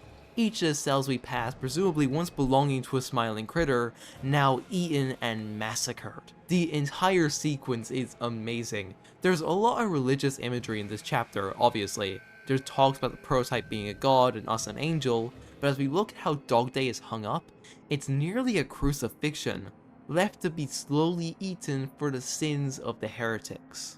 This chase, however, stands out to me as the one scene where the toy never intended to kill us. Dog Day was very clearly on our side, and knowing his fate, he tried to give us as much information as quickly as he could, and his own warnings to run proved this.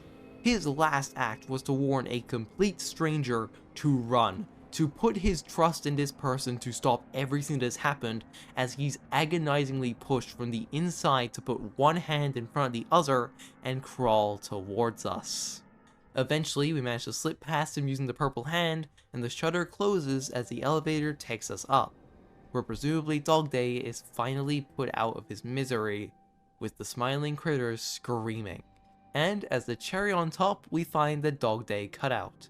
jumping into the air. As we can now safely say that these hilarious cutouts were actually a retelling of how each critter met their end. Many credit this moment as Poppy Playtime's tonal shift. The sequence that showed them that Mob Entertainment isn't afraid to go darker with their games in comparison to most other mascot horrors. And while this is true of Chapter 3, I'd argue that's been known since Home Sweet Home. I mean, the first part of the area literally talks about a child's organs being harvested and our protagonist's traumas. I don't know what else you want from them, maybe because it's our first tangible example of these extremes, but even then Poppy's story has always been extremely dark. It's only just now as we see the consequences of the Hour of Joy can we begin to understand the extent of that horror. When we finally make it out, Ollie calls us again, basically blowing his cover, and then sends us to the counselor's office, which in my opinion is the most disappointing segment of this chapter. The counselor's office is immediately set up as Catnap's hunting ground, where, quote, every shadow and every flickering light is a hiding spot, as we're told to keep an eye out and avoid him. Can you guess who doesn't show up in the entire area? This was the main thing that really disappointed me about Chapter 3. The trailer shows us exploring these areas with the flare hand where we need to use it against Catnap to make him go away. Yet, as we explore the counselor's office, he's nowhere to be seen, bar one scene where he just grabs Bunzo and dips. But before we enter the counselor's office, we can take a detour to the side and find CG5.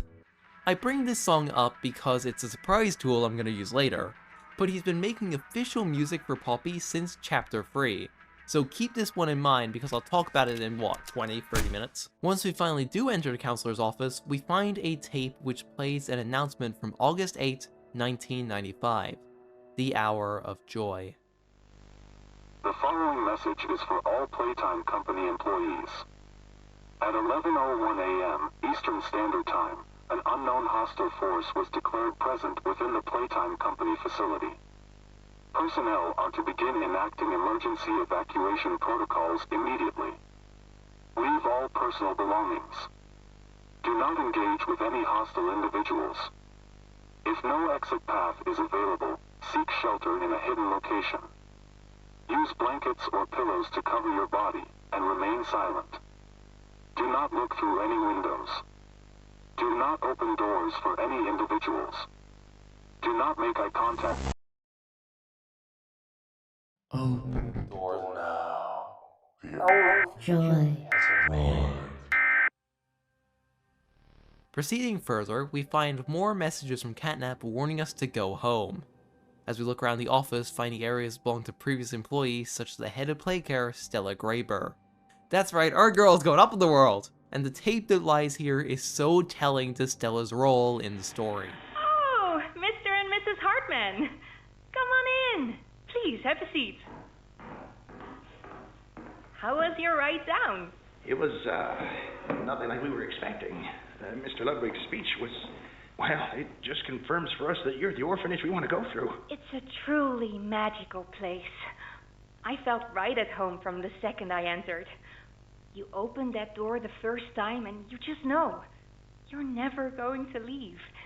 Kind of like finding a home as a child and always thinking of it when you want to feel comforted. I understand you want to give Jeremy that home? Yes, and we would like to adopt. Amazing. You'll be perfect for... Oh. What? Well, it appears there's been some complications. Complications? What kind of complications? I don't know. The form says testing. What does that mean? Tell us, what does that mean? Miss Graber, we deserve a better explanation than that. Don't you think? You're in charge of all this. How could you not know? And why are we only finding out about this now? I don't. I'm sorry. It's clear from this tape that Stella loves her job. She loves the orphans and caring for children just like her first tape explained. And the fact that she's so caught off guard that the child she's planning to give away has been taken to be tested, it's clear she is so in the dark that Playtime Co. is hiding things from the head of Playcare.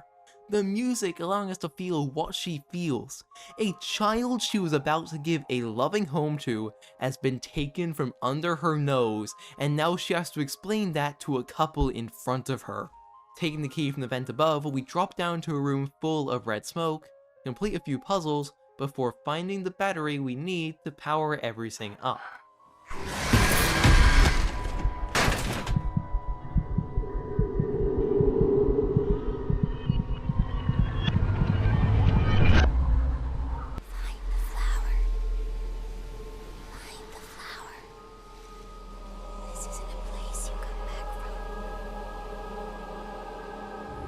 Do you have any idea what you're doing?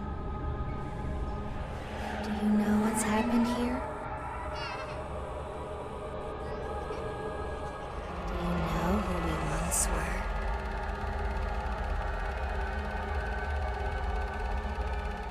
Do you see why we have to end this?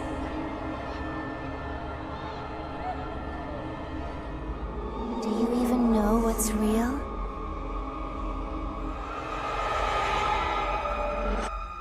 No, you don't.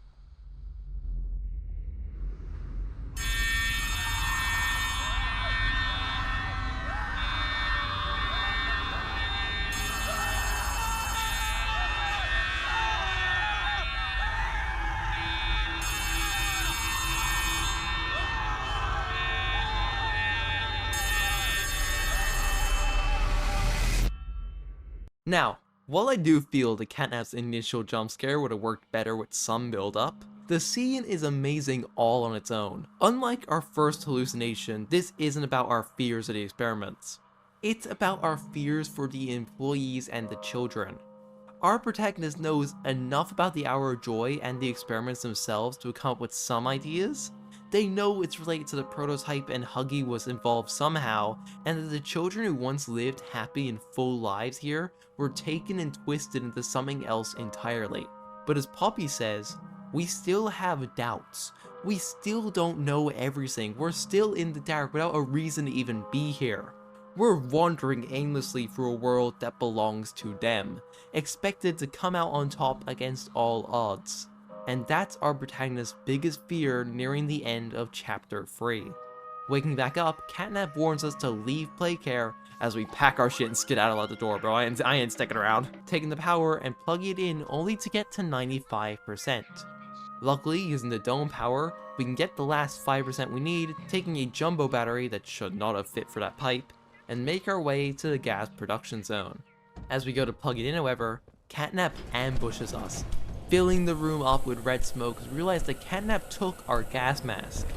The room becomes enveloped in this nightmare gas, concealing Catnap's position entirely until he re-emerges colorless, just as Marie Payne described.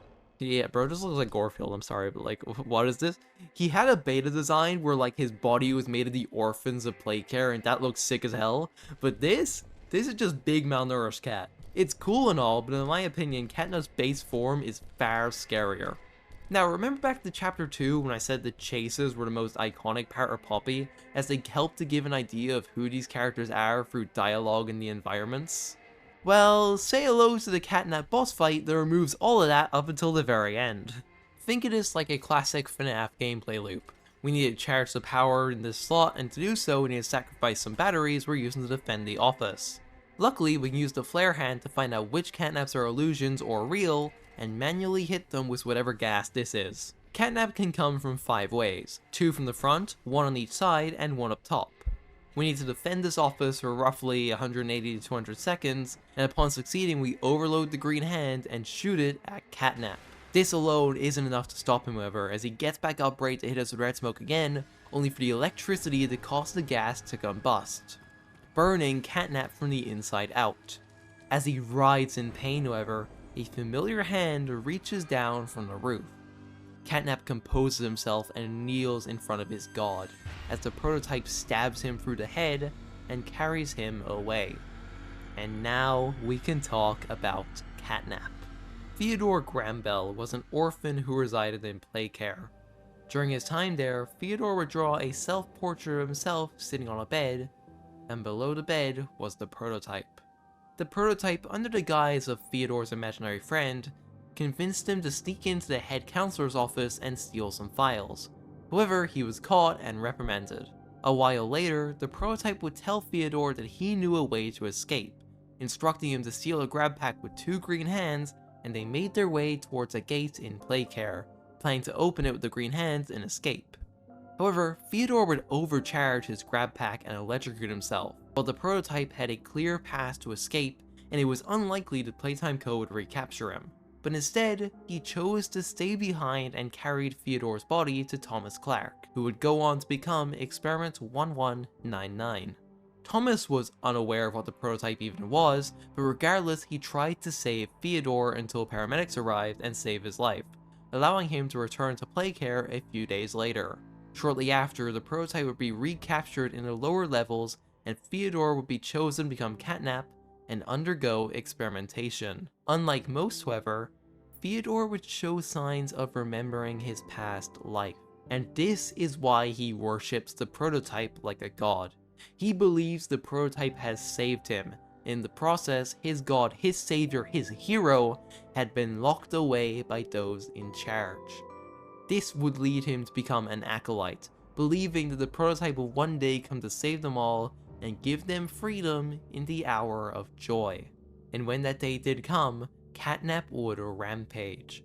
Eventually, he was given his own territory in Playcare, and the rest is history.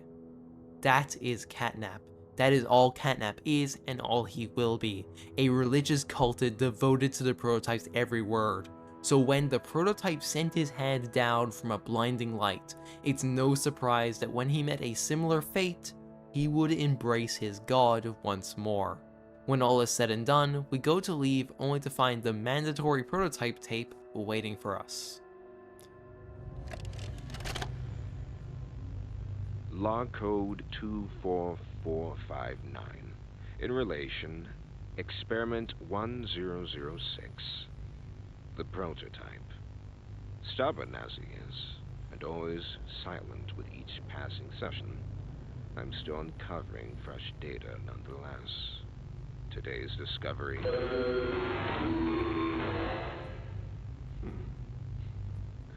End of log.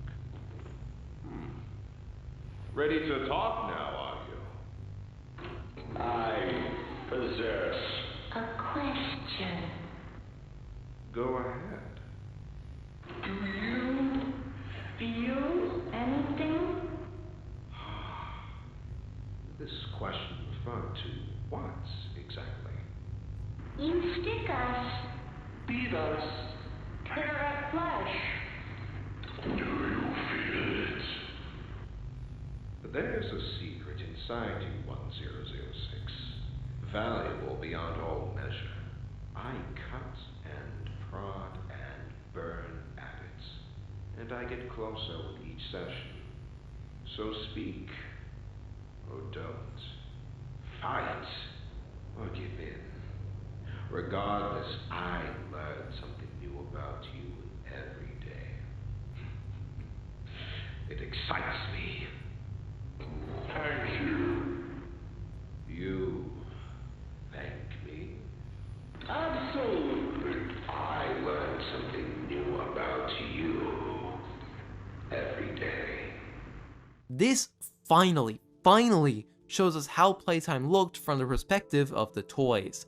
How the prototype, whoever and whatever he may be, sees the scientists as unfeeling monsters deserving of pain. We also learn a lot about the prototype. Obviously, he isn't based on a toy and he was the first successful experiment, but to hear him speak in a mechanical and mimicked voice of people and other experiments is so cool.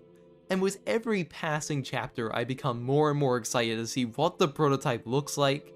And here's hoping they don't fumble him, because I have so many thoughts, especially I'm recording this on the 12th when Chapter 5's gameplay trailer came out, and seeing him in the reflection of the glass, he looks so cool. I'm so excited. Heading down, we finally move the gas to the left side and meet back up with Poppy and Kissy. Poppy believes we deserve the truth of what happened here, of what the Hour of Joy truly was. Came back because of your coworkers. You want to know what happened and why. This This is your answer. We called it the Hour of Joy.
All at once, every single toy in the factory rampaged. They took back their agency and lives in the span of a single hour under the leadership of the prototype, as they slaughtered everyone in the factory that day. Even Boxy Boo made an appearance. We love Boxy. Please mob, update Project Playtime and my life is yours. So now, with a clear goal in mind and an understanding of what happened to our co-workers and everyone unfortunate enough to be in the factory at the time, we descend down deeper into the factory, only for Kissy to be attacked by the prototype. Poppy tries her best to reach the surface before it seals shut, and that's where the chapter ends. Chapter 3 is by far the best chapter, period. Maybe Chapter 5 will be better, but in terms of being a horror game, it was the best chapter by far. Obviously, it's not perfect. I do wish Catnap appeared more and we had more to go off in-game, because unless you know the ARGs inside and out, you don't really know who Catnap is. He's just there for this chapter. And if you don't pay attention to the ARGs, you are missing, like, not even kidding, 2/3 of the story. It's actually insane, especially because you can't even do them yourself anymore. It sucks. Overall, I loved this chapter. All the new characters were really interesting. Catnap, while not having a lot to say and do, is an intimidating presence that's only heightened once you know his story.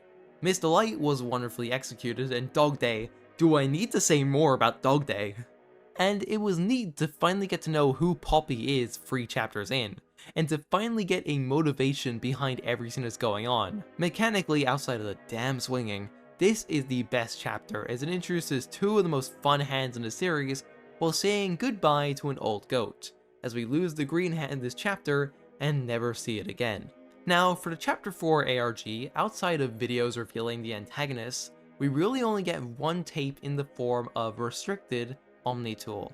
This video details the Omni Hand, an important item in Chapter 4. It starts with a warning to, not watch it, before showing the classic Playtime Co. how-to. Here we learn how the Omni Hand is basically used to gain access to restricted areas, before it cuts to show the perspective of Dr. Harley Sawyer. As he watches the cameras and sees Yarnaby scratching at a door, he opens it for him using a keycard before laughing to himself. And if I'm not mistaken, this is a scene in Chapter 4. The tape then ends with the classic "You never saw this," and this leads directly into Chapter 4.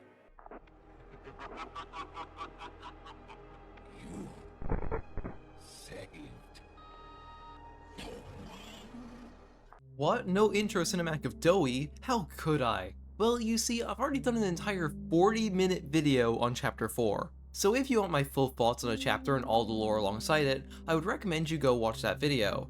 You're already strapped in for an over 2-hour long video. You can do this. I believe in you, and I stand by everything I said in that video. To summarize, however, Chapter 4 as a whole is flawed. It didn't reach the same heights as Chapter 3 and generally feels a bit bloated and unsure of what it wants to be. The chapter centers around clearing the board for Chapter 5, basically getting rid of any lingering threats that block our path to the prototype.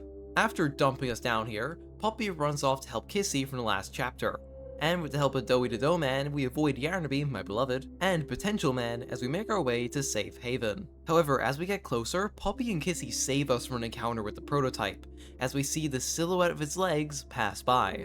Here, Poppy explains her plan. She wants to destroy the prototype, and to do that, she needs to destroy the factory. Doughy, however, begs us to think of another way, as this is his and the other toys' home, and he needs to look after them. Heading out to No Man's Land, we deal with Yarnaby and clear a path towards Dr. Harley Sawyer, the lead scientist behind the Bigger Bodies initiative, who was betrayed by Lise Pierre and the other scientists being placed into the computers of Playtime Co.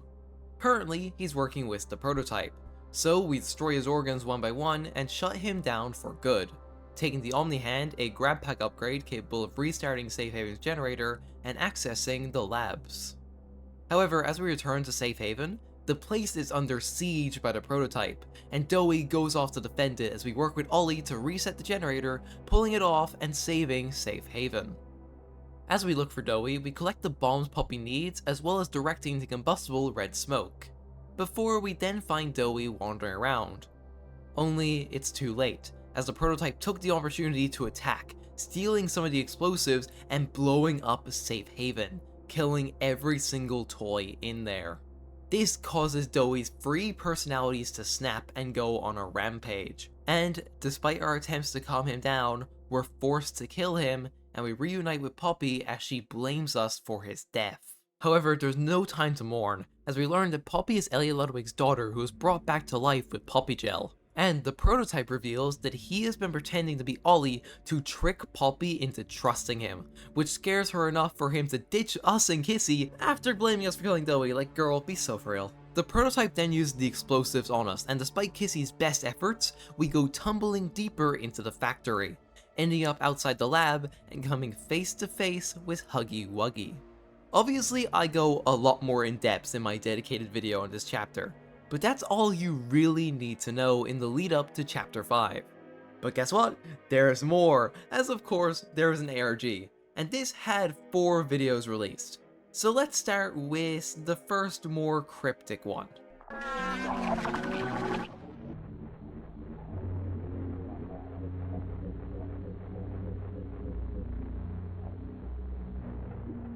Yeah, this is definitely something, alright?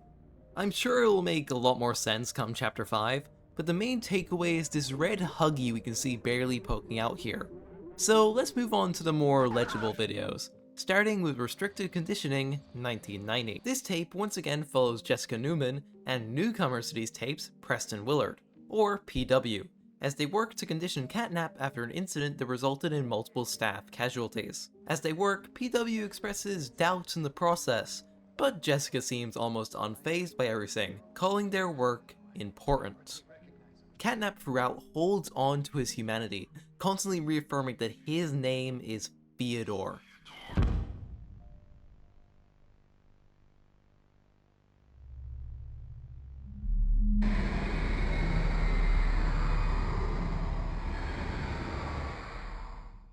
After a little more conditioning and something about Grace's treatment plan, they once again ask Theodore for his name.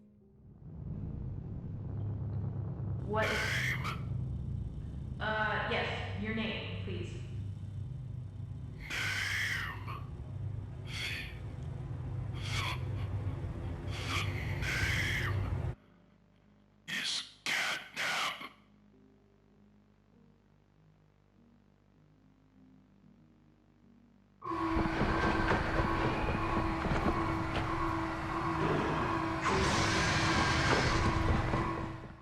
One neat thing I want to point out before we move on, I'm recording this like after I've already done everything else, so it's too late to change it, but Catnap doesn't have pupils throughout this entire tape. You know who else does have pupils? Dog Day. Which means that Dog Day has to somehow have resisted this conditioning, or maybe there's some other thing because Catnap only gets his pupils after he says, "I'm Catnap," and Dog Day only gets his pupils after the little critters, control his body. So maybe there's something there, I don't really know, but it could be. Next up is Restricted Condemnation, picking up right after Catnap escaped during the Hour of Joy. We once again follow PW and Jessica as they try and survive the event, with the first part taking place 3 hours after everything began. Jessica holds on to hope that Playtime will send a team to come get them, but 5 days pass with nothing, and they're getting desperate, trying to come up with a plan to escape, but they keep hitting dead ends because of how deep into the factory they are, especially with all these toys continuing to wander around them. 10 days after the Hour of Joy, Jessica and PW have a heart-to-heart. PW worries about his wife, but Jessica says she's never known a life outside of Playtime Co. She was raised in the orphanage and came straight back after getting her doctorate, never dwelling on how sad it sounds until now. PW calls everything that's happened karma, but Jessica says they have nothing to apologize for before the video cuts to a letter. The theater incident, the disappearances, the sightings, all are true, all are connected. Nobody's safe, everyone suffers some more than others, but you aren't powerless. If you believe, keep this note and find the next one, this time next week. If you don't, burn it. Tell anyone and I'll know. Don't be stupid. A friend. Throughout the main ARG itself, outside the videos, there's been a growing splinter group within Playtime Co., in both the Discords and through emails we've discovered, all being characters from the early 2000s or before the Hour of Joy that interact with us. PW is one of them, and we learned that him, alongside Stella Graber, Rich, and everyone who knew and felt an ounce of sympathy towards the toys, were probably involved and let the toys out, resulting in the Hour of Joy. Jessica, upon learning this, gets aggressive. She can't fathom why he would go against the work of killing children and brainwashing them into toys, the work of subsiding death. They are then discovered by Huggy and get separated, with PW running away and slamming headfirst into Red Huggy while looking for Jessica. And that's where the tape ends. Finally, we have Restricted Salvation, the same events but from Jessica's perspective, as she wanders the labs, cautiously calling out for Preston, as blood covers the walls and floors and she passes the bodies of toys and co-workers alike until she's spotted by Catnap. She manages to get away, only for the prototype to find her soon after. She runs as fast as she can, but it's futile as the prototype catches up to her.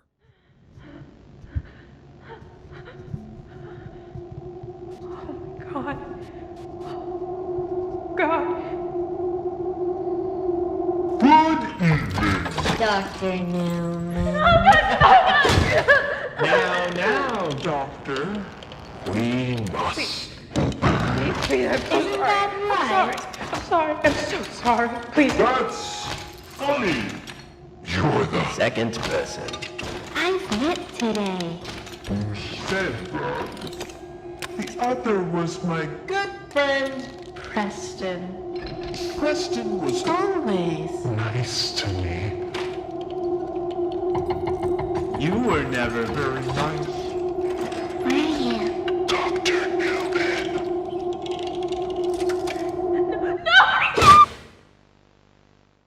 We then cut to a lab where the prototype is experimenting. He thanks Preston for being one of the good ones, as he places the amalgamation he made Preston into onto the table before humming a tune.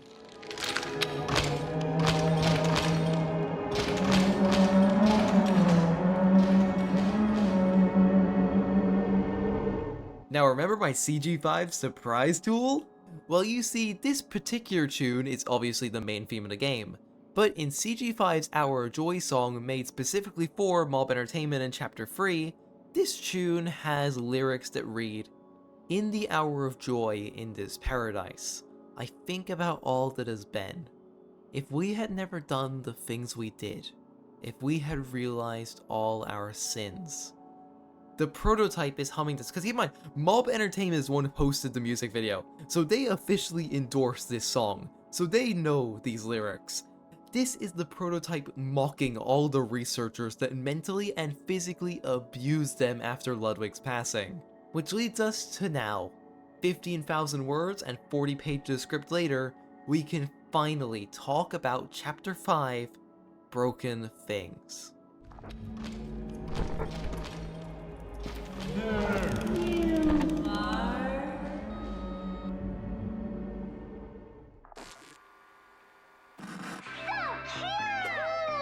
What's wrong with them? They're not wrong. They're wrong side out.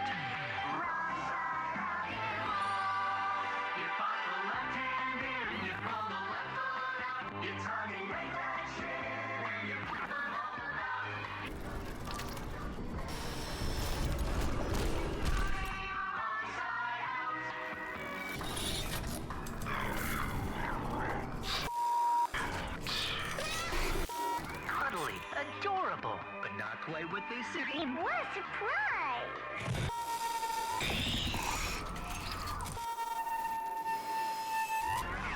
Unstuff that grin and find that wrong side just within.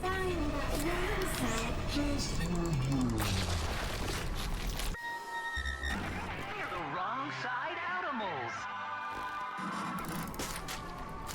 I want to marry Doodlebone! Or adventure with Bindlebuggy! You can even make your own!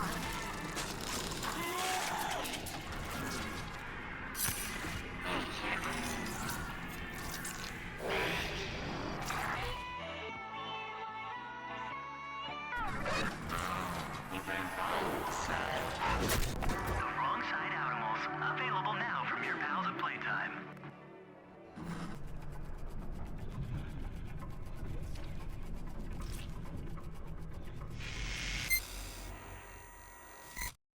This intro is honestly the first in the series to make me have a physical reaction of disgust. Chapter 2 made me uncomfortable with Poppy's whispers, and Chapter 3 was really unsettling at the end, but Chapter 5, with this tape showing the prototype basically fucking around and finding out, using his skills to turn the toys inside out, is so creepy. Especially that one where you can see its heart beating, like, fuck that, no thank you. Also, just gotta mention the first look at the prototype and he's just aura farming in the intro. It's funny when you see it the second time.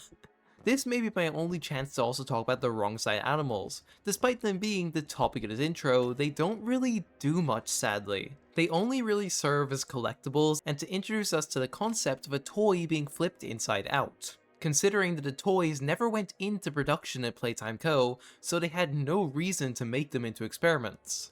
The prototype, however, seems to have an obsession with turning people into toys, and toys inside out. Loading into the chapter proper, we immediately pick up where chapter 4 left off, and we have to escape Huggy as he pursues us deeper and deeper into the labs, chasing us through rubble, vents, and conveyor belts until we manage to lose him and enter the shipping atrium. Which, best intro to a chapter by far, picking up right at the end of chapter 4, and I'm glad we didn't immediately kill Huggy, as he's a great pursuing threat throughout the entire chapter, showing up in nearly every area, like bro wants us dead so badly, and he's not even working with the prototype, he's just throwing hands for love of the game. Looking outside, we see the damn Playtime city in the caves. Like, how big is this factory? Are we even in a factory anymore? I gotta ask, like, the amount of trains we've taken in the areas Playtime Co. has might as well already be a city. As we look around, we also see the beginnings of the poppy gel in all its glory. We spoke about this in chapter 2, okay? It's on the test. They were originally used on rats to little effect, but as we learned throughout the chapters, they managed to get it working on humans, which led to the toys. The gel almost has an infection-like hold in the facility, which is something the game explores a little later. Also, the swinging! We are so incredibly back. While it's not as weighty or momentum based as chapter 2's, we can now pull ourselves forward chain swinging and effectively have a better, slightly toned down and much better mechanic, and I love it. Well done, mob, my prayers have been answered, my life is yours! Throughout this chapter, we can find notes to talk about a Project Broader Horizons, alongside with something in Asia. As we learn later, it's in Tokyo. So, Playtime Co. was international? There's also talk about the play park mentioned back in chapter 3. I'll talk more about this in its respective tape, but for now, keep these in mind. I have a few ideas on where this could go. Further ahead, a vent grate breaks above as a warning sign before Huggy appears once more to block our pass. We try to lose him over a gap, but Huggy, not making the same mistake twice, goes around, causing an explosion and blocking us off as we're yet again forced to loop him and go through the pass he made, running past Poppy Gel and seeing Red Huggy close the elevator. As we get into the one next to it and we think we're safe, only for Huggy's hands begin smashing through the walls and ceiling, and despite our best efforts, Huggy manages to grab hold of the grab pack, slamming us again and again into the elevator door before ripping it off us and sending us plummeting. And that is the intro to Chapter 5, Broken Things. What a fantastic start to a chapter. That's the first 15 minutes of pure chase and puzzles, and it's fantastic, especially now that we start the chapter with no grab pack. Our previous safety net has been quite literally ripped away from us, and it creates this odd sense of dread, at least that's how I experienced it. I mean, our puzzle solving tool, light source, and companion for every chapter has just been taken right in front of us. As we wake up, we get the Mob Entertainment special of introducing yet another new character that looks like a smiling critter, before we begin to explore more of Toy Society. We see houses made of blankets and cages, Christmas lights strung across to create some sense of comfort, and the chittering of critters all around us. These aren't the wrong side animals as I thought when I first played. Instead, they're just normal toys flipped inside out with apparently some light aversion, choosing to run and hide the second a bright light turns on. These critters also seem capable of speech. As we learn, someone called the Judge says there's no such thing as an above anymore. And we also learn this is an isolationist group of toys, who don't trust anyone who's not wrong side out. As we traverse these halls full of skittish toys and mutilated corpses, we find the quite literal star of this chapter, Globy. Globy acts as both a flashlight and a blacklight, being able to scare off the critters so they don't just beat us up, and reveal hidden messages that usually are either little doodles or lead towards the collectibles of this chapter. Using Globy, we can find our first cassette tape. These pretty much replace the VHS tapes in this chapter, because while there are still VHS tapes, there's only 3 in total, as the rest of the lore is told via cassettes, and I'll highlight the important ones as they come up. My only real complaint with them is just how important they can be, and yet how hidden they are. VHS tapes, very obvious. You see a TV, you know there's a tape nearby.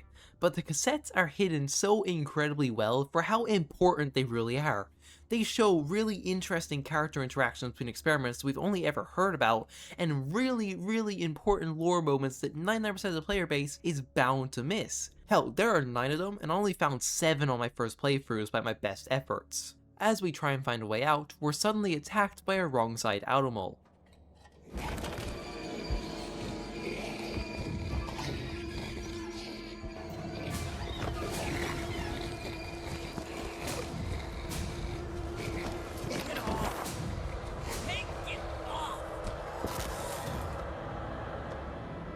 You alright? You're not... You're the one they've been talking about! The one who put Mommy in the grinder? Who gave the cat a nap?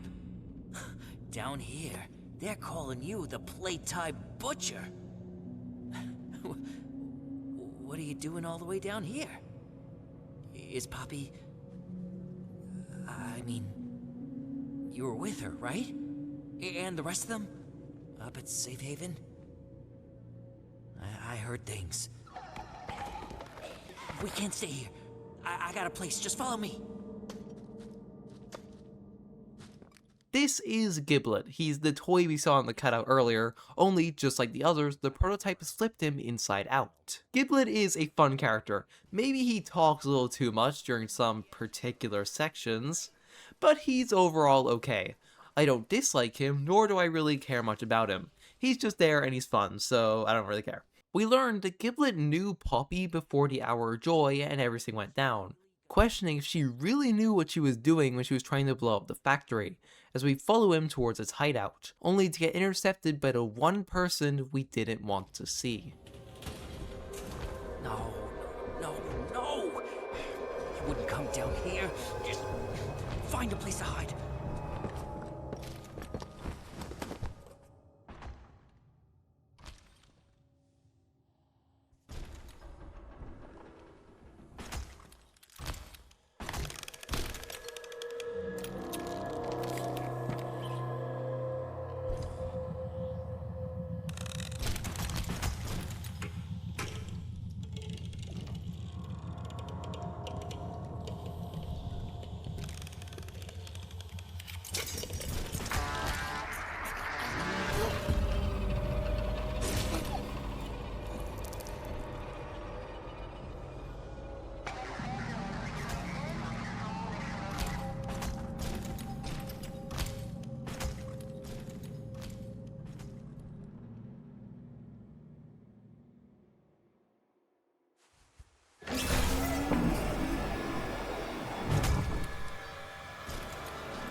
This is our first in-game look at the prototype, and he's so cool. He looks great. This entire scene is full of dread and tension, and all we see are bro's legs and a hand. It's clear that he knew we were here, and yet he let us live for whatever reason. I mean, come on, he had his hand ready to grab us, and if that critter didn't make a noise, we would have been toast. It's really interesting to me, however, how the red smoke seemed to have no effect on us. Sure, yeah, it's for plot convenience, but like, what's the actual in-universe reason? Maybe since the prototype has integrated Catnap into himself, it's become less potent and needs to be in an area longer to take effect? I don't know, I'm just spitballing, but it would make sense considering the rest of the chapter. Giblet finally leads us to his hideout, an area that oversees a cave full of poppy gel. Inside, we can find two very interesting things. First off is this propaganda newsletter written by the toys which displays Doughy and Safe Haven as cannibal savages. And secondly is a mirror being replaced by an image of Giblet's normal self, with Giblet becoming embarrassed that we saw it, seeming to imply that the toys long for their original counterparts, and whatever experiments the prototype did to Giblet makes him uncomfortable in his own skin. Oh yeah, there's also this note, but like we don't have to talk about it, okay? It makes me sad. Giblet goes on to tell us that he knows we can find another grab pack, telling us there's a bunch of old equipment that got tossed down to Braun in the boiler room after everything went down. So we head on down, only to find a very interesting cassette tape. This is ridiculous. Tying them up, leaving them in there. Just kill them and be done with it. It wasn't supposed to be like this. Don't be a coward. You know what they did to us. Okay, what did these people do? Huh? They work in the warehouse that never even been down to play care. You don't know them any more than I do. Let's just leave before...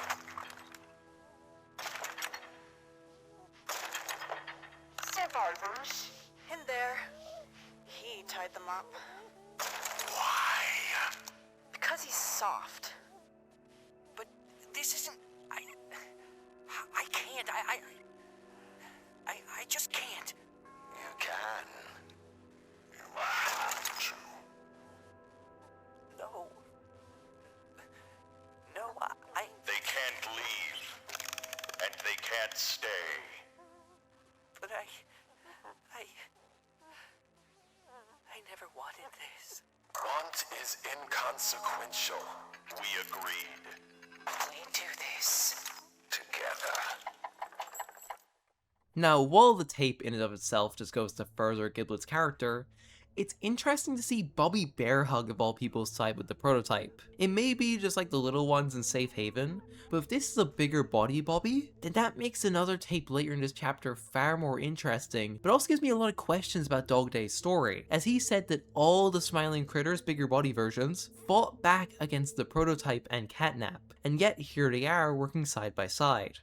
Maybe they defected later on, but that still doesn't make sense because Dog Day said they tried to protect the orphans, and this Bobby Bearhug wants to kill a bunch of people. Still, we go past a very disappointing bigger bodies version of Braun because, yes, this is the living Braun. I thought this was like a statue or something. Nope, it's moving its head. This is Braun, guys. Woo! 5 chapters later, woo! We then grab another grab pack, you will never be the OG Blue Hand, and figure out how to flip a whiteboard. I'm not kidding, this took me close to 10 minutes to figure out. I'm a little slow with puzzles sometimes, okay? Lore, I've got a lock on, I'm great, but puzzles, nope. This, however, unlocks the pressure hand, or as I've grown to call it, the pressure cooker. Basically, you slap it on a damaged vent or button, and hold it to build up pressure, and when it maxes out, boom, it pushes it or breaks it apart. It's so fun to use. Still, we continue on and find a tape of the prototype and Puppy talking to each other.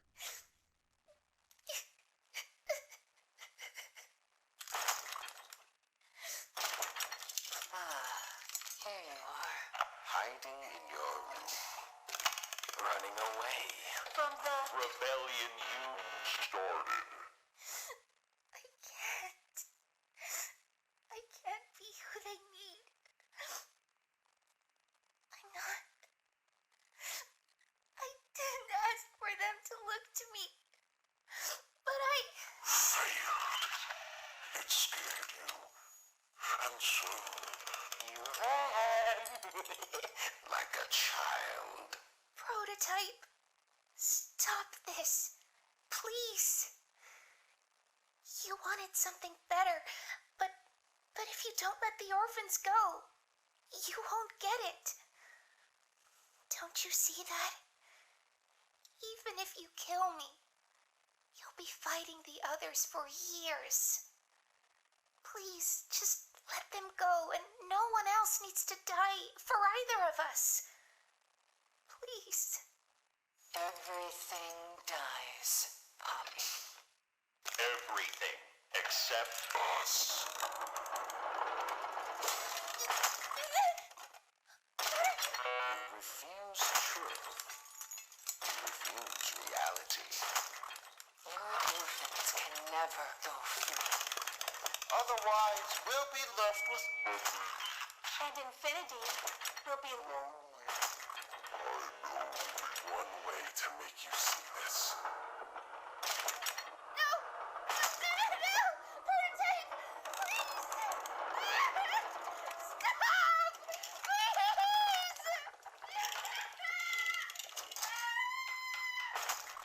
I just want to say before I go like full analysis mode, that the bills must have been due for Poppy's voice actress, because what a performance. Her cries are haunting. Like, if you know anything about me, kids in horror games are like the one thing that genuinely disturbs me. I hate anything involving kids and like the screaming and crying, and this performance is just so devastating. But now we know the reason to why Poppy was in her case. The prototype and Poppy will seemingly live forever, but the others need to eat to sustain themselves, and the prototype wants to experiment to find out why they are so unlike the others, whereas Poppy wants to help save the orphans. So what does he do? He locks her in a glass case to prove a point, to show how lonely eternity can be without anyone else. Playtime Co., or more specifically Elliot Ludwig, perfected immortality in 2 experiments, and despite Playtime Co.'s best efforts, they couldn't replicate what makes Poppy and the prototype so special. A little later, after a fantastic swinging puzzle, like yes, this is what I've been looking for! I love this game. We get our first look at Red, not Huggy. This is Chum, and we'll learn more about him later, as for now he just talks in We then do yet another swinging puzzle and end up in the greenhouse. This is where Playtime Co. was experimenting with other substances like the poppy gel, and it's where Lemon was made. I haven't mentioned him so far, but in every single chapter, Lemon has made an appearance. He's an inside joke in both the game and in universe because he's apparently been hidden by the employees, and it's hilarious. Gotta love this game sometimes. During Playtime Co.'s experiments using the poppy gel on plants, they seemed to develop properties similar to both flesh and plant life, creating a sort of hive mind. However, this line of experimenting was seemingly halted after the plants did something to an employee.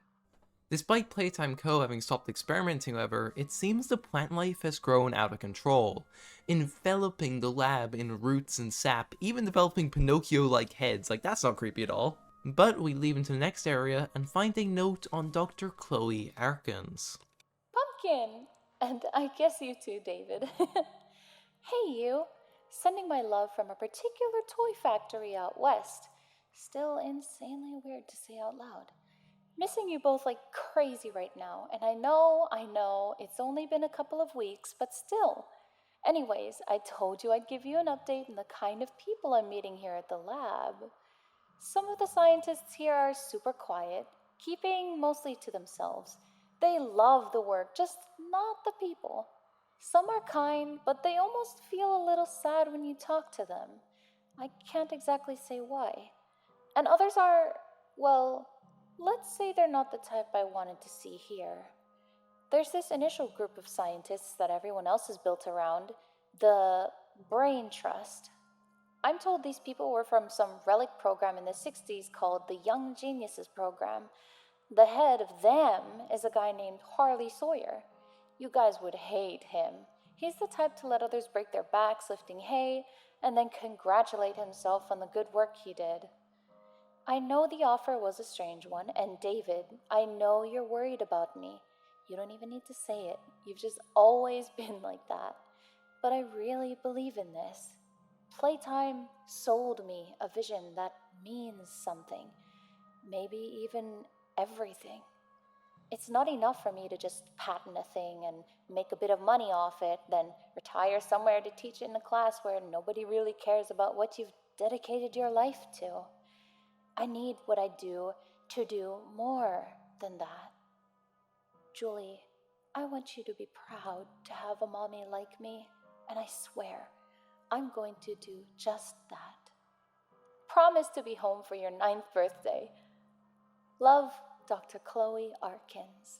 This is our first ever look into why someone would want to work with Playtime Co. and make the experiments. And just like Jessica Newman, Dr. Arkins wants to dedicate her life to the work. What that work is will be revealed later, so just like Stella, we're gonna have to wait a little bit longer to find out. As we go to leave, however, we're caught by Chum and Giblet. Looks good on you. This is Chum Chompkins, my guy on the inside. We, sort of look out for each other. Chum, this is who everyone's been talking about. Poppy's Angel. The Playtime Butcher. Come on, I was just filling in Chum on our plan.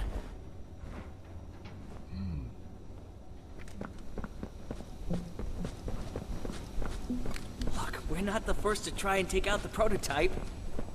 Everyone who tries, they fail.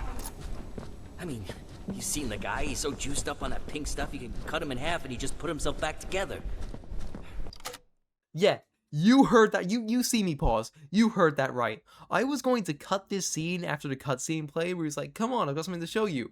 But that line during stream literally made me just stop and freak out. Because what do you mean you could cut the prototype in half and he would live it? He can tank that shit? Excuse me? The prototype is just so full of puppy gel that he can live through anything? This does explain, however, how he was able to modify himself so easily. Remember back in chapter 2 when Mommy said he'll make me part of him? Well, I guess now we know he's not just cutting himself open and combining these characters into himself, he's literally able to just forcibly merge them into himself due to the amount of puppy gel in his system. Okay, besides that, getting back on track, just, oh my god. Chum's really fun. He's definitely not what I expected him to be, but it was a clever misdirect by Mob to have him be with both Kissy and Huggy in that video. His design is better shown off later, but I love his lopsided eyes and how his mouth is actually this yellow patch of fur on his stomach that can open up, and it was apparently used as a way to calm kids down in one cassette tape. But I just think they used him as Boxy 2.0, just only on the orphans. Like, I mean, look at this, I would not feel safe in that. We then work with Chum and Giblet to do a few more puzzles, where Giblet really started to get on my nerves. Like, dude, I know how to do this puzzle. Stop talking. This is your 5th voice line in the last minute. Shut up. But once all is said and done, we honestly get the most interesting bit of information in the entire game, as we find a set of files that label Experiment 1006 and 1007, the prototype and Poppy, as legacy subjects. We learned that these two were created using Elliot Ludwig's own methods, meaning any experiments made after those two were made by Playtime Co., not Elliot, as these files show Playtime Co. trying to replicate Ludwig's work.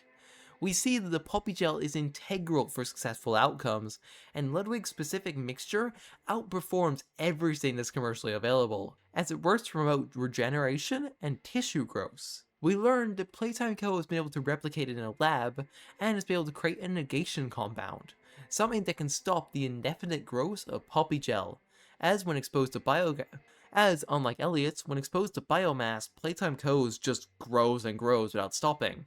So the negation formula is needed as the only way to stop it. We then get all the other information regarding the negation compound and Playtime's gel medium has been archived, with all locations being corrupted, destroyed, or reformatted, except for one. The master backup was in the labs. So now, we have a clear idea on how to stop the prototype, as we could potentially use this negation compound on him to disrupt Ludwig's perfected puppy gel and stop him from regenerating, meaning we could kill him once and for all. As we go to leave, however, we can find a cassette where Lise Pierre talks with Eddie M.N. Rittman about Rich. Dave, I've been reviewing your concerns about our head of shipping. He's becoming some sort of people's champion. Now too many noses are sniffing around. We deal with this now, we'll make him a martyr. Not if we deal with it the right way. Oh? I think Mr. Lovitz is due for a promotion. You're serious? Oh, he can't be the people's champion if he's one of us. Up his pay, his title, new parking spot. Give him a new car, too. Let everyone think he sold his soul. And if it doesn't work? You worry too much. Try focusing on the bigger picture. Our friends in Tokyo are coming up to speed. At this rate, this factory won't even be our main focus in a few short years. And the park? Renovations are underway. I'll be inspecting the premises next week, 7th to the 12th. I trust you won't burn this place down in my absence. I'll do my best. Though I won't lie, this place is feeling more like a powder keg every day. Oh hey, that slide from chapter 2 belonged to Rich, look at that. Okay, anyway, this builds off Rich's tape in chapter 4, where he talks about now being in a position where he can fight for everyone in shipping and make sure they're treated fairly, unlike how he was. We also learn about Tokyo and Play Park. The Tokyo part is really interesting to bring up this late into the story, but presuming this is all happening in August of 1995, with Eddie off to the park between the 7th and the 12th, yeah, I'm sorry dude, I think Lise burned the place to the ground. Whoopsies. Which then probably led to all these projects going on hold indefinitely. But if this happened earlier, then I don't understand why we're introducing concepts like Tokyo this late into the game, and it brings up an idea we could potentially be Eddie. However, I think we would be recognized by their toys more often if we were, you know, considering the guy who oversaw most of the factory's construction. It's just something to think about, because other than a scene I'll talk about later, there's not much to do with who we are this chapter. In that same area, we can also find a letter from Dr. Harley Sawyer to Lise Pierre. Elise, I'm pleased to say that one of my pet projects has had a breakthrough. During our latest attempt in neural mapping, we were able to successfully record and reconstruct brief subjective moments from our subject's short-term memory. If we can scale this practice, it could give a whole new dimension to our work. Think about it. How many subjects can we realistically pull from Home Sweet Home? 30%? 50%? I can hardly imagine this being sustainable in the long term. If, however, we use the mapper, it could allow us to completely reconstruct a subject's psyche based on prior imaging. We could do this as many times as needed, provided we have the proteins and lipids. That is to say, duplication. Were that the case, we'd never need to worry about a shortage of test candidates again. This idea of brain scanning becomes more prevalent in the next areas, but this note in particular really interests me, as in chapter 4, Harley Sawyer was confused when he woke up in the machine, so I immediately started theorizing that maybe they just replicated his consciousness. So I don't know, maybe I'm just a psychic considering the end of this chapter. During this area, we can also find the magnets. They allow us to connect to these panels littered around the area and pull towards them. They could have easily made these just more grab pack swinging, but hey, I'll take more grab pack movement when I get it. We also come across the best version of the pressure cooker in this puzzle. See, throughout the game there are these tanks that fill up with red smoke. To do that, however, you need to use the pressure hand to push the smoke up and then pull the lever at the right time. This pressure hand can also shatter windows and frozen poppy gel, so it's great to have a new hand to have multiple uses instead of one. It's really fun. As we explore, however, we begin to see the prototype stalking around, catching brief glimpses of him as we try and avoid him and make our way back to where we first met Giblet and Chum. Oh, hey, you found something. This is it. This is... Chum, what is this? Negation formula. Sounds spicy. And looks like the prototype doesn't want anyone to find it. They got it stored on a backup in IT. We can get there from the tram in reanimation. You can get us in there, right? No. What are you talking about, No? This is our chance. Well, we gotta try. Or are you just happy of being the prototype's errand boy now?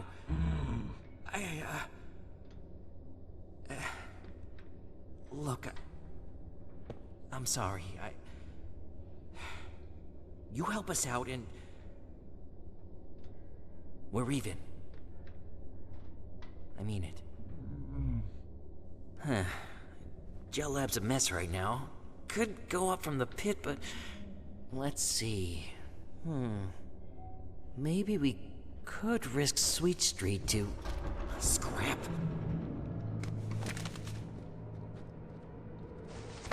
Are you gonna hide us in your... oh my god, you're hiding us in your stomach. That's actually really funny.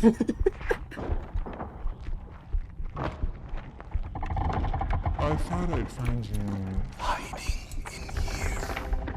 My hunters. Shall pursue. 1170. But you... I need you to repair the security system. Make sure there are eyes everywhere. Then Find me Poppy before he does something she'll regret. Nothing is more important to you than this. And you know the price for failure.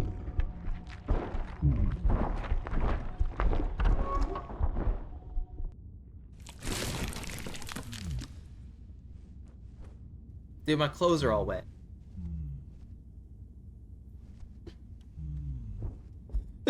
Oh my god. No, don't go away sadly. You did a good job. No, don't go. Oh. Man, I love Chum. This is sadly the last we'll see of Chum this chapter. And his little head pat and his waves is just adorable. He signs safe. He's so cute. I love him. I think I speak with everyone when I say you will be missed, Chum. This scene mainly reveals to us that Huggy is in fact just rampaging, looking to throw hands with us, and the prototype seems to have no interest in finding the player, seemingly just obsessed with finding Poppy. It's also interesting to me that the prototype threatens Chum with being turned inside out, while Giblet is already, well, inside out. Maybe that's because he flipped sides and aligned himself with Poppy, but still it makes me think that Giblet was truly on the side of the prototype at the beginning, but just after the events of the cassette earlier, turned to join Poppy's side, and this was the end result. Getting back on track, Chum drops us off at what I like to call the testing chambers. Rooms with the same one-way glass from Playcare, designed to be children's bedrooms, where the experiments were kept for conditioning. We know this because we can find a note very similar to the catnap video from the ARG, only for a different nondescript toy. It pretty much covers the same thing that video did, but it becomes increasingly more relevant as the chapter continues. Heading on out to another hub area, we begin to try and restore the power to the facility and make our way to the reanimation labs. The walls here being covered in poppy gel and the ceiling having overgrown balls of it and toy parts hanging from it. In a side room, we find the memory machine, and while doing a puzzle, we gain access to the fucking avatar hand, bro. How else do I don't know how to explain this. We can use electricity, fire, and ice. Like, come on. When all is said and done, however, we gain access to the memory machine. This is what Harley was talking about in his note. A machine capable of replicating a human mind after scanning it. Here, we can find 3 separate memories, with one lying in wait for us. So we plug it in, switch on the machine, and once our brain is scanned and uploaded so we can enter the memories of Huggy Wuggy. And judging by his reaction, he's seemingly very new to this body. In this memory, Huggy is being tested to put shapes in a box when they appear on screen. And I'm not gonna lie, I would crash out as well if I was doing this. This actually sucks. The timing's annoying and the music, oh my god, the music is horrible. And the lady on screen, I gotta say, does a great job at making me despise her. Which is how you know you've done an amazing job. You're a great actress, but I hate your character. We need to do 3 rounds of this puzzle, slowly getting harder and harder until Huggy becomes enraged. Miss Gracie tries her best to calm Huggy down as red smoke fills the room, and Huggy is knocked unconscious, ending the memory.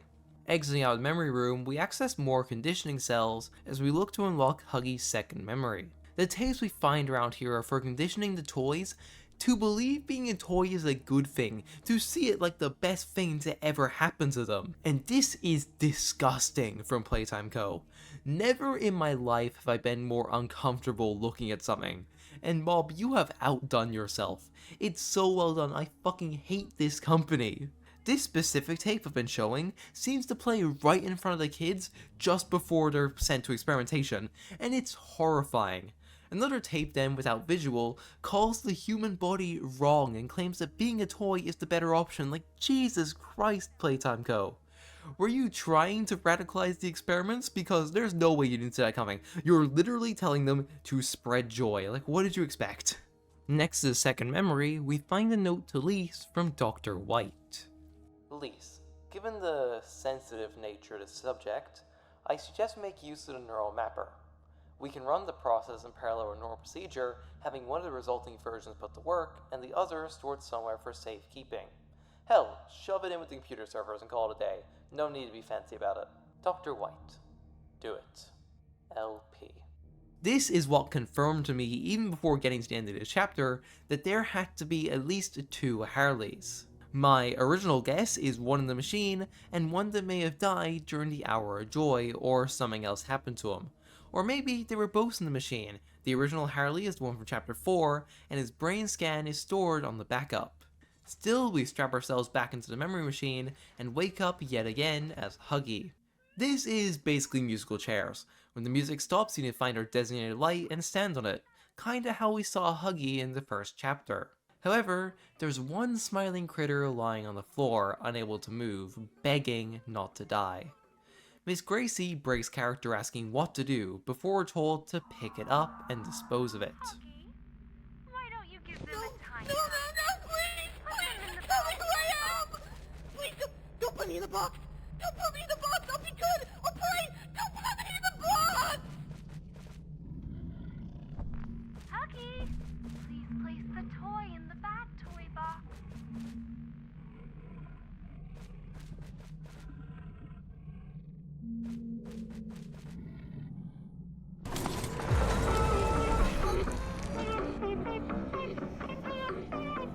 What do I even say to this? That's just fucked up. There's nothing more to it. This happens over and over as the toys lose energy and beg for their lives, and Huggy is forced to kill them again and again, until he just snaps and begins tossing every toy he sees into the shredder, as Playtime Co. once again fills the room with red smoke, telling him that he is a special toy, and there's a special toy box waiting for him as he passes out, and we reawaken.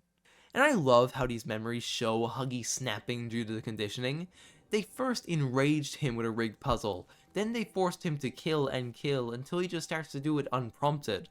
Like, surely they saw the signs. There's no way they didn't expect this to happen. If I was in this situation, I was looking at them like, guys, we need to change strategy here. We're radicalizing them, fellas.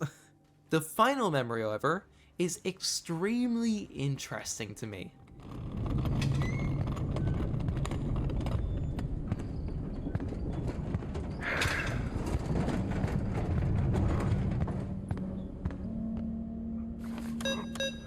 Oh, this thing. Gomez, this is Lewis. I'm transporting 1170. Did they change the code to conditioning? Same code. You just got fat fingers. Happy, disgust, sad, fear, happy.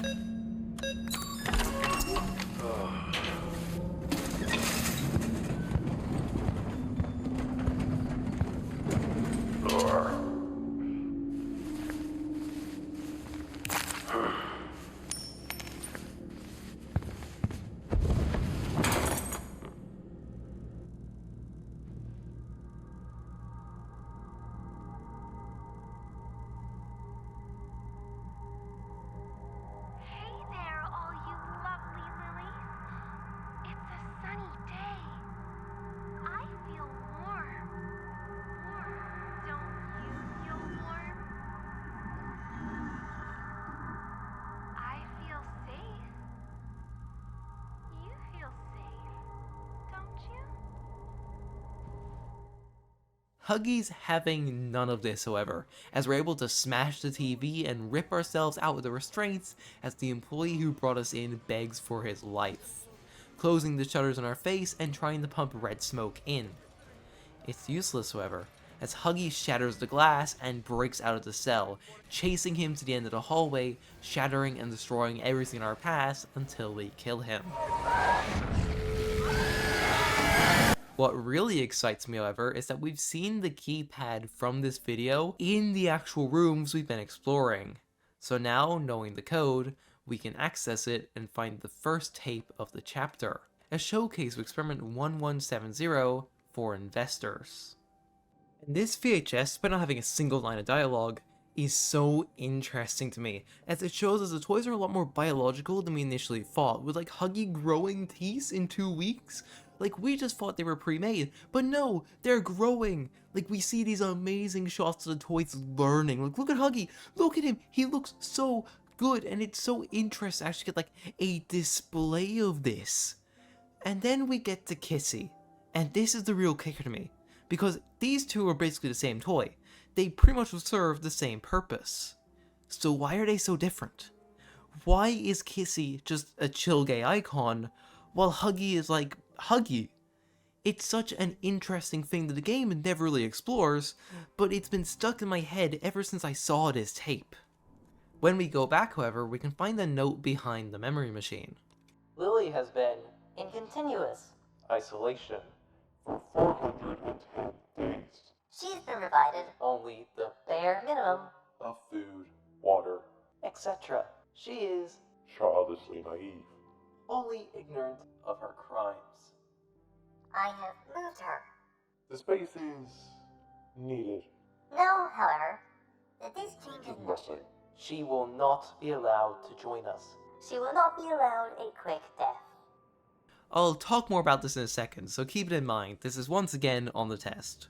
After getting the door code from the memory machine, we're suddenly attacked by Huggy in another section of the labs, as he chased us through vents and forced us through multiple different sets, chasing us the whole way, until eventually a vent gives out from beneath us and we fall into one of these sets. Huggy has us pinned, and he goes for the kill until a VHS nearby turns on, and he sees Kissy. It calms him down as he runs towards it. That is, until it turns off and he smashes the wall, leaving us to our own devices. Think of this segment like Yarnaby's in Chapter 4. Huggy is a roaming enemy throughout this area, and we can distract him using those very same projectors we saw earlier. And after a short period of time, he will break a nearby wall. As we look around, we see a door that needs power from free batteries. So we sneak around Huggy and collect these batteries, all from different side rooms or walls that Huggy has broken open. And this is honestly a really well designed sequence. Unlike Yarnaby's on release, I had no issues with Huggy here. I actually saw, I'm gonna say right now, I saw zero bugs.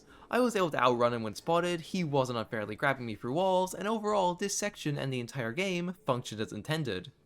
It was really creepy to see Huggy bending his body to take a peek into rooms. I had a lot of fun. If I were to make one suggestion, it would actually be to make Huggy more aggressive. He's out here screaming and yelling throughout the area, and yet it's very easy to avoid him. I don't know, it might just be plot armor, but bro 100% saw me here, I'm just saying. Next to the third battery, we can also find Dr. Arkin's second note. Julie, I hope the harvest this year has been good to you and your father, and I'm sorry I missed your 9th at the start of the year. I found myself missing home, like a lot. Life here is so contained, so focused on the work and the end goals, that I have no time at all for a personal life. The goals of this project are grand, beautiful even. Everyone here talks about it with such passion, such zeal, that, like me, everyone signed up for it without much question.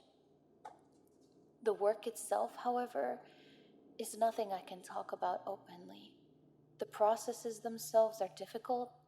I question it deeply, and I know I'm not the only one that does. Comforts are few in the lab, and I think this has changed a lot of us. I know enough about what happens to a brain in isolation to know that's exactly what's happening here. I've been thinking a lot about home recently. When I close my eyes, I can almost feel it.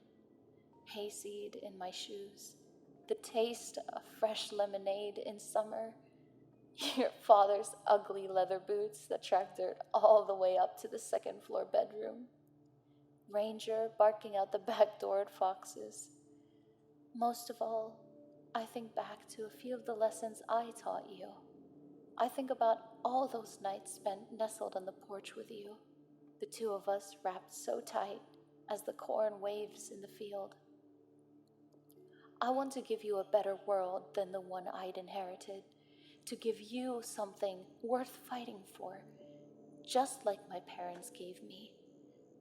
Something my dad always said stuck with me, and I know you've heard me say it. It's my hope that you believe it like I do. Start by doing good at a smaller scale, the smallest. Make that your world. Do everything possible to keep it safe and grow it responsibly. Love you, my little tulip. I miss your beautiful face, and I miss our porch time. I'll try to come home soon. Yours truly, Dr. Chloe Arkins. Arkins' notes to me are honestly some of the saddest things in the entire game. It's so interesting yet devastating to see how the researchers felt about all of this. How their passion was twisted in them being locked deep underground, experimenting on orphans and toys for their entire life. This all comes to a head in their third note, which really makes me feel heartbroken for the character. But for now, we're going to leave Arkins as we plug in the final battery and make a break towards the now open doors into a small exit, entering an enclosure of sorts, an almost set-like environment with fake trees, bushes, and... This is Lily Lovebraid's prison. See, I told you that was going to be important. Come on, pay attention. These dioramas were originally used by Playtime Co. to test the experiments in a contained environment, having researchers go in disguise to keep watch. For what purpose? I honestly don't know. They're an evil company, you tell me. The environment is beautiful though. Everything feels almost real here, like I can remember going to a place like this as a kid, with fake sets and activities placed all around to just have fun with. The looming mansion is also a great touch, giving the place a sense of grandeur as we're stuck on the same puzzles for another 20 minutes. I'm not good at these, okay? But as we explore, we can finally understand exactly what Lily did to anger the prototype and be imprisoned here. Hey there, friends. It's a sunny day. Miss Gracie. Dear Miss Gracie. You have a first name? What was it? What are we talking about, Miss Gracie? Is this another lesson? Just ignore her. She's not real. It's only you here. Just you. Aren't I real, Miss Gracie? Miss Gracie says I'm real. I am Miss Gracie. Snap out of it. Silly. She's on the screen. She's not actually in the room with us. Look around. My hands. Plastic. My face. I thought. Oh.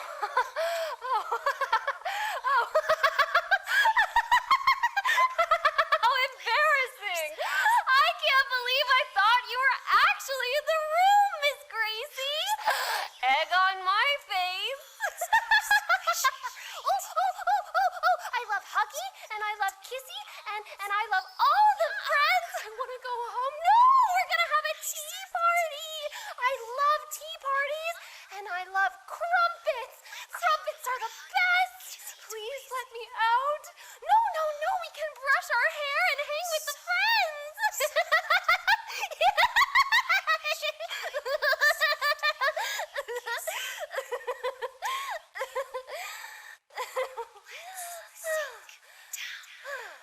Sink down and quiet.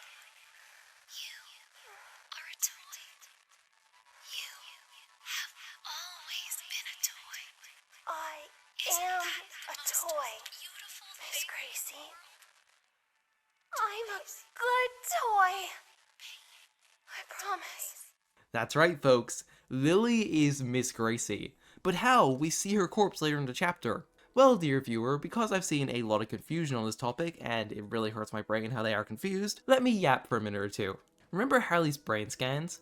Well, it's implied through a later cassette that Lily is actually a brain scan of Miss Gracie as she was taken away by the experiments in the Hour of Joy before they killed her. This brain scan would later be used by the prototype to turn Miss Gracie into Lily Lovebraids, being designated as Experiment 1468, with a proposal for this experiment being made 2 days before the Hour of Joy, meaning that the prototype was not able to find this note, but carry it out and make the exact experiment Playtime Co. was looking for, which just goes to show his intelligence once more. During this time, Miss Gracie would be isolated and put through the same conditioning she and Playtime Co. put every single other experiment through. Despite her resistance to this, however, Miss Gracie's mind would eventually snap after 122 days, being unable to recognize herself in videos as Miss Gracie, forgetting her old identity entirely, and having her mind split in two, with Lily Lovebraid becoming the main personality, while the Candy Cat head acts as an imaginary friend she talks to. And, despite aligning herself with the prototype, he would lock her on Sweet Street and leave her to rot, only giving her the bare minimum to survive. And her section of the game might actually be one of my favorite moments in the entire franchise. For the most part, I'll explain why when we get to it. For now, we reach the entrance of the mansion, only to get stopped by Lily herself.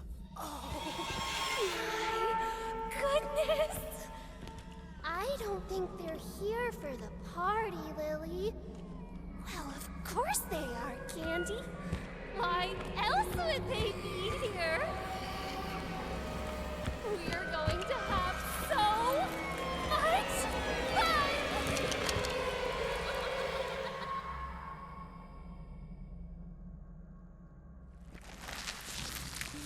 They smell like dead bodies. Well, that's not a nice thing to say, Candy. What's a nicer way to tell a friend that they smell like gore? I've seen a lot of discourse over Lily's design, but honestly, I don't mind it. It does look a bit goofy normally, but I think where it really shines is during her lights out scene, where her eyes glow in the dark alongside her hair. That looks sick as hell. Lily sends us down to the basement where we can hear Poppy singing an all too familiar tune. Kissy grabs us, and despite everything Poppy has done to us, we still decide to help her. Even though she's, caused a train crash, almost killed us, abandoned us again, and almost killed us again. Still, at the end of the day, she's just a kid, and she's sorry for everything. So we realign ourselves with Poppy and try to find a way to get her out. But, being on a timer, we return to Lily with the crumpets and make our way to the main lobby. Oh, he's gonna love these! Let's set the mood with a little music in case our special guest arrives early! I'm off to prepare my famous sandwiches. You'll make sure the friends make it to the party on time. We're now given effectively free reign of this Resident Evil style mansion, and it's so pretty. It feels obviously like a dollhouse, but they went all out on the idea. There's hidden passageways, a slide, this amazing piece of art for Lily. Like, I can't stop praising. This looks so good. I wish I could draw like this. Our goal is to go through the different floors to solve puzzles, heading through secret doors while trying to, not soft lock ourselves, and find the friends for the party. We find Dusky stuck in her car and need to power it up and bring her to the table. We then find Baby Longlegs stuck in whatever this is, needing to free him from a piano and bring him back to the table while he flails around. Oh, baby! So nice of you to join us for tea! And I'm so sorry for your loss.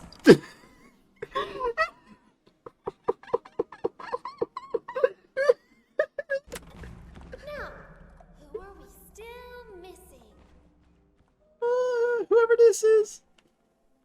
Oh, they're probably in here.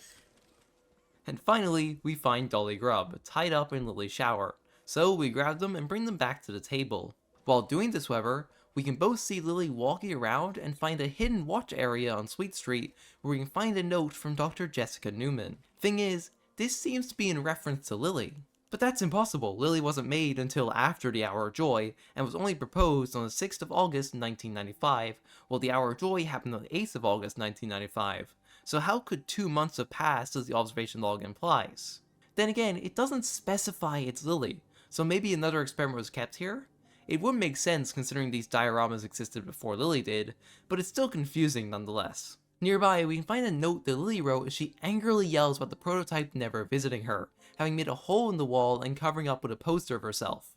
But with all the friends now at the table, Lily tells us to bring her cookbook back up to her shelf. Doing so unlocks a previously stuck hidden door. Shut it! You've always been a bad toy. When he gets here, he'll be it too!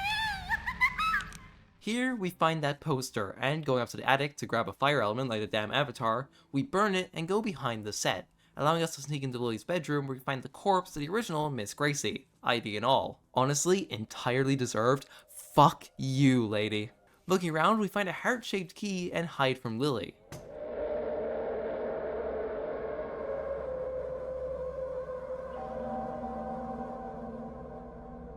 It's okay.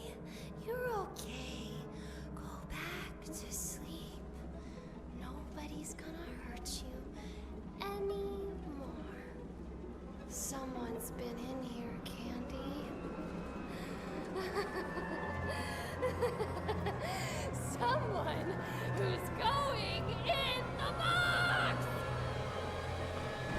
Now this is so interesting to me, because while it's obviously Miss Gracie talking to Miss Gracie, it shows the extent of Lily's mind being shattered. Obviously she can't recognize herself as Miss Gracie, but unlike the other toys, she doesn't seem to hold any anger towards her, more seeing her like a comforting figure. Her voice is softer, more relaxed as she talks to her former self, and it's both haunting and really, really interesting. Using our newfound key, we go to the basement and avoid Lily as we unlock Poppy and Kissy's cell, planning to go to the attic and escape. Before we can get there, however, Lily shuts down the lights and forces us to play red light, green light. Are our dear guests bored? Bored of little Tilly Lily? Why don't we play a game? Upstairs, there's a sweet little nursery. When I sing a pretty song, you can walk there. But when I'm quiet, you have to stop. Follow the path to the prize. Remember, no cheating. As we follow her rules, she begins to catch up more and more, and it's honestly a really unique use of the blacklight for this chapter. That is, until we finally make it to the attic, where Lily decides to break her own rules and recapture the three of us. And I just want my reaction to this scene speak for itself.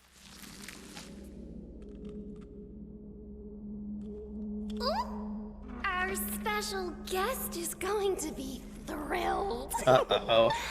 He's going to kill them all. No, Candy, not Poppy. She's always been his favorite. I think she's a little asking Annie. She is a little asking Annie. Oh, please take me out of my case. Oh, please rescue the orphans. Oh, please blow up the whole factory and burn everyone alive. Ruh-roh. Our special guest is here. Here we go.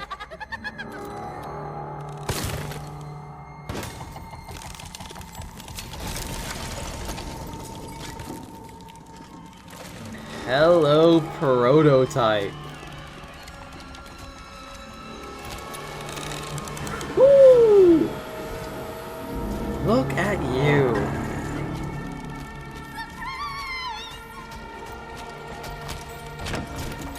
What did you do with them? He looks so cool. Are the orphans? She doesn't know. I did. But I had to. They're In a better place now. You're a monster. I built us a home and kept us safe. And you repaid me by bringing in an outsider. Plotting to destroy the only heaven you or I will ever get. I had hoped your time in the case would help you see reason. I see now. This was my fault. You act Like a child, because a child. is what they made you. You're hurting me. Don't be afraid. I can fix you. Poppy. I Can make you better.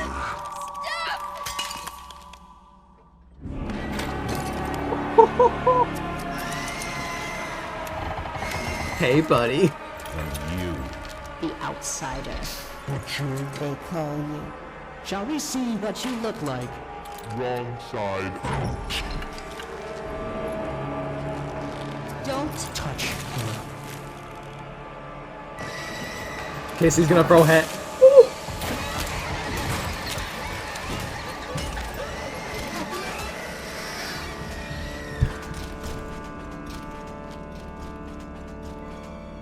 Now, sadly I had the prototype's design spoilt for me, but this was still a really cool scene. The prototype looks so good. How could anyone hate the design? I know, like, oh, you guys waited 5 years for this. This looks fantastic. He has so much aura, it's actually incredible. He's so well written, and I'm glad that after this, the entire chapter focuses on him and developing the prototype as a character, because in the span of an hour, he's become one of my favorite horror characters, period. I love him. His design is wonderful. Obviously he's Jester themed, and there's a cassette later on that explains why. Did you say something? Oliver? If you want to talk, I'm here. I don't pretend to know how you're feeling, but... This was always about her. What do you mean? No. Ollie. It was never about me. Never about my better place. It was for her. She's all you talk about. Oh, my boy. You don't get to call me that. Ollie's gone, and I'm a test run. The prototype. When you get her back, you'll pick up a hammer just like him. Just like... Nothing can make things go back to how they used to be, but we could be a family. If you want. And for what it's worth, I think you and her would get along really well. And as for your name, well, I can call you whatever you like. And can I meet her? Soon. I hope. Very soon.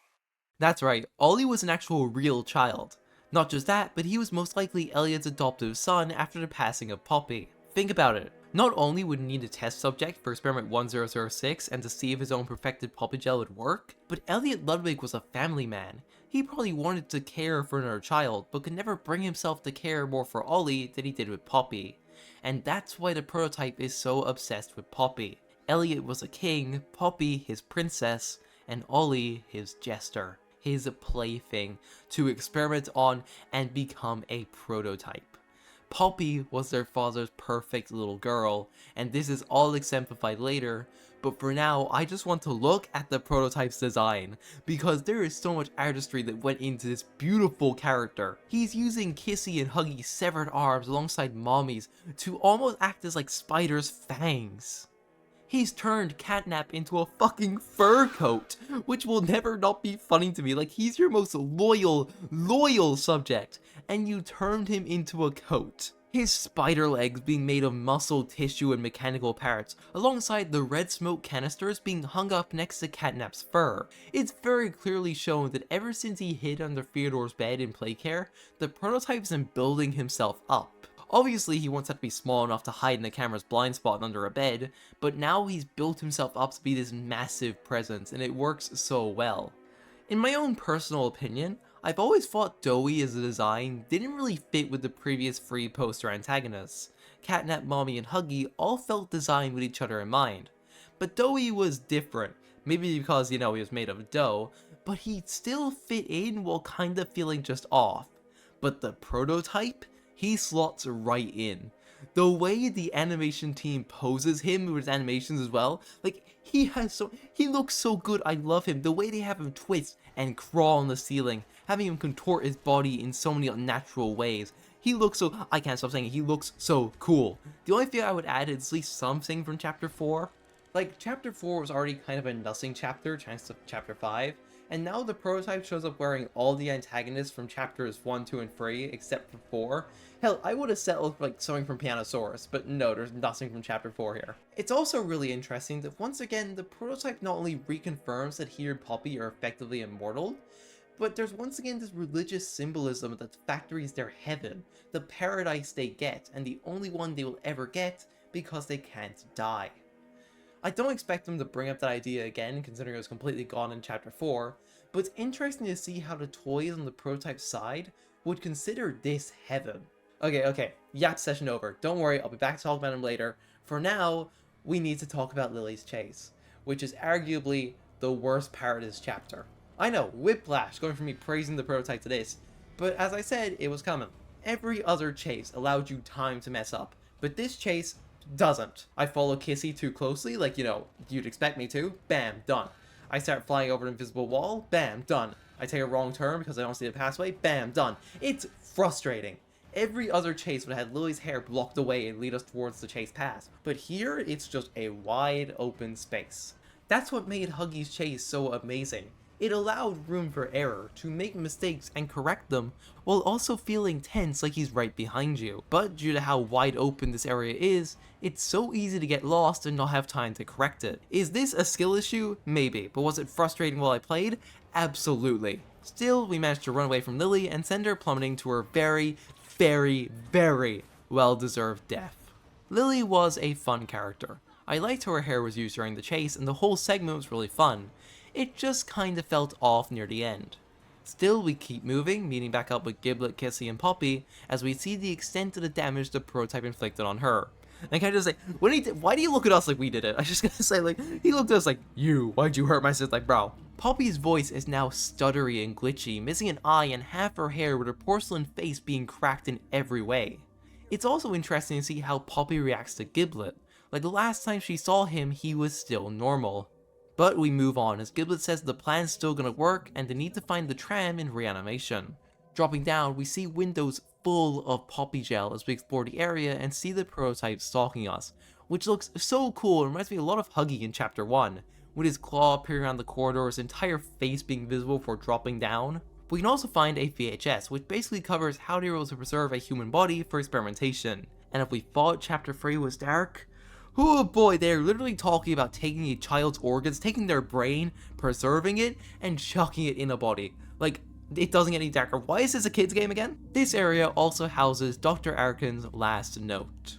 Pumpkin, I wanted to write this out, knowing full well that none of my letters have made it to you, and that I'm writing these now more for myself than you. It's no secret that I've been struggling with all of this. I've tried talking to people here, and they've given me a lot to think on. The end goal of this project is a grand, beautiful thing. To put an end to death. If I can be a part of that and get it right, it would mean giving something truly monumental to the world. I mean, imagine kids everywhere not having to fear getting older, their bodies giving way to age or disease.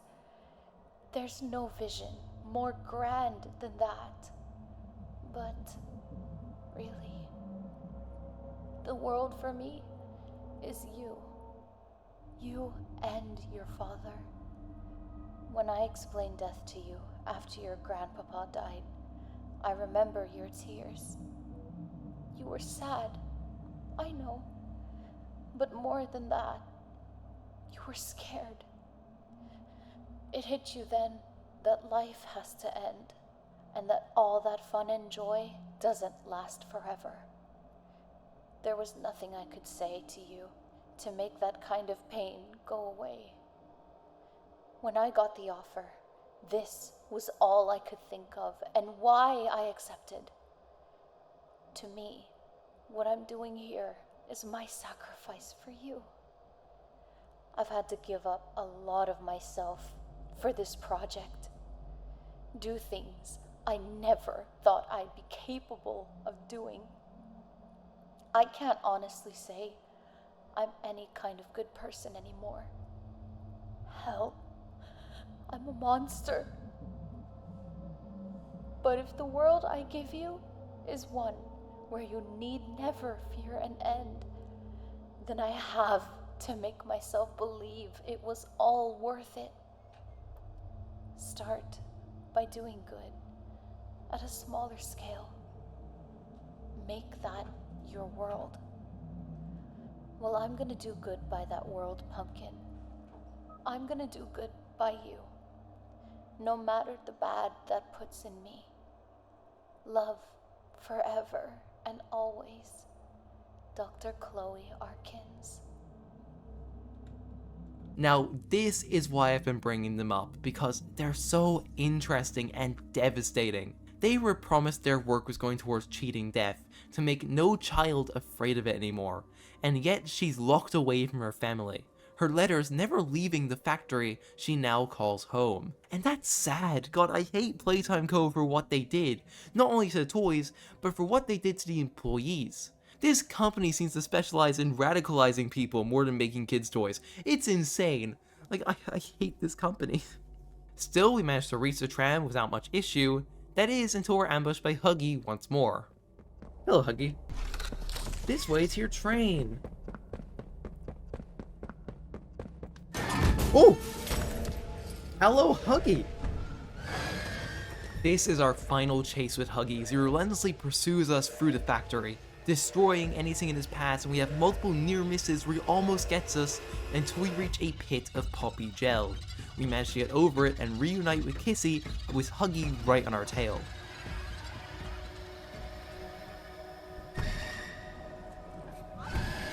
Oh, are they squaring up? Bro, the content farms win.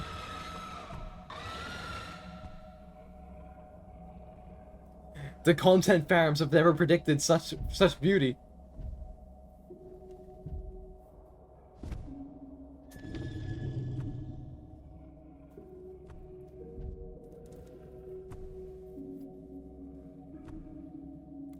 Huggy the ally?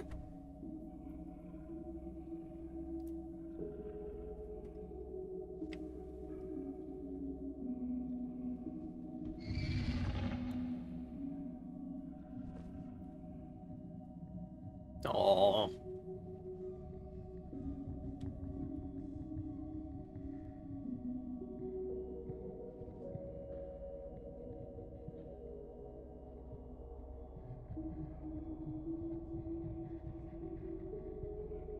Oh, and then they held hands. Oh.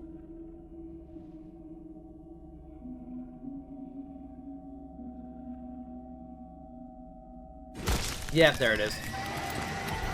Oh my god, you're cool as shit.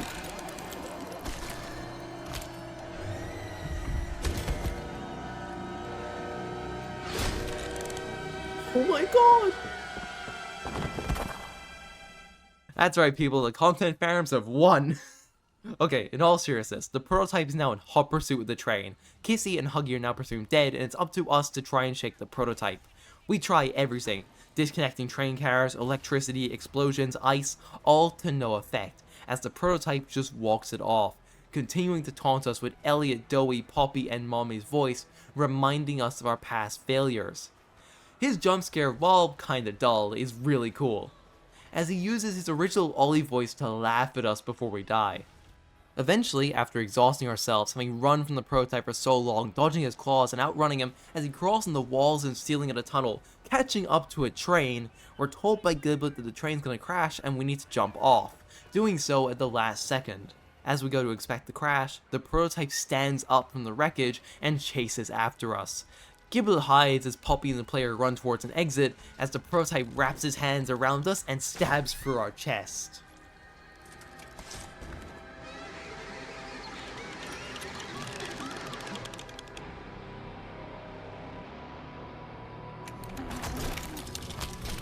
Oh.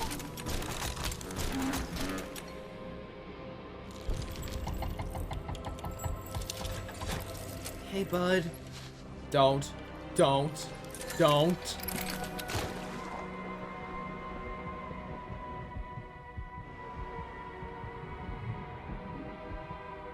my god, it's the yellow man. Should you come back Years later. Your conscience finally getting the better of you. May you descend into the dark and the dust. Chapter 3 speech. Welcome home. Welcome back, Easton Winters. Okay, in all seriousness, our player died here, and after being submerged in the poppy gel, it healed our wounds. Then, with a shock from Giblet's staff, we were brought back. And I can see the gears turning, because back in Chapter 2, that note in Elliot's office, a rat was submerged in poppy gel, and then attempted to be brought back via electric shock. It didn't work on the rat, but the scientists theorized something larger would yield different results. And now we're walking, living proof of that theory. I believe we were dumped into Elliot's perfected gel, or Playtime's copy. Either way, it brought us back. What also really interests me is what Poppy says here. This monologue has been heard before during the Nightmare Huggy sequence. So why is it said here? Hell, why does Poppy know this speech? It was said by a completely unknown character, so how could she know this? And why is she, of all people, welcoming us home? I've never subscribed to the theory that we are Playtime Co.'s perfected toy, an immortal human, everything they want to build, but due to the lack of learning literally anything about the player this chapter, it's starting to seem more likely. I still don't like the theory, but without any more evidence, I can't really make a guess. Actually, you know what? Where was Stella this chapter? I just realized we didn't find a single thing relating to Stella this chapter. What happened to her? She was so important we mentioned by name the ARG lead up to this. Why isn't she here? She's dead, I know that, but like, not even a passing mention? It's interesting. Sadly, however, the prototype has taken Poppy with him, and we have no idea where they could have gone. But we came here for a reason, as we go with Giblet to find the backup and locate where the neuralizing agent is. Before we end the chapter, however, we can find a note from Lise Pierre's personal diary. Where to even begin with this nightmare of a week? They were hiding down in Playcare, probably for several weeks, and somehow nobody noticed. If it weren't for the accident with that Theodore child, I'm not sure we'd have discovered them at all. Or Elliot's body. At any rate, Theodore's imaginary friend won't talk to anyone. But the girl, the one Elliot's notes called 1007, is a bit more cooperative. I feel like a moron just writing this part. She introduced herself as Poppy. Not just the doll, but the girl the dolls were made after. Poppy Ludwig. She remembered me. How we met. She had the same voice and everything. It was made only more unnerving by the fact that she seemed downright traumatized by the whole ordeal. It's impossible, isn't it? That girl's been gone a long time. There's more, though. Things my investigator dug up from an office Elliot had tucked away. Most of it's trashed, but there are pieces. I still don't know what to make of it. All I know for sure is something big has been going on under our noses. And whatever it is, I think it might have gotten the old man killed. This confirms something I've been talking about all video. They were trying to replicate Elliot's work. Elliot made the prototype and Poppy in secret, and Lise, seeing the potential, worked to recreate the toys to create eternal life, to cheat death, and it's so interesting to me. This entire chapter has been references to Elliot's formula, how the prototype is so powerful, and how unlike the others, 1006 and 1007 don't need to eat. And here we are with our answers. Every other toy made after those two are just cheap knockoffs of Elliot's design. How Elliot died, we don't know. Maybe Ollie did it and kidnapped Poppy to go hide in Playcare and work with Theodore to escape. That would make sense considering how someone like Thomas, who was high up in Playcare, wouldn't know a single thing about the experiments at the time. It's because no one did. He even calls the prototype Theodore's imaginary friend because he's brand new to him, and I love this so much. But this chapter has to end one way or another as we go to Giblet's side and turn on the backup.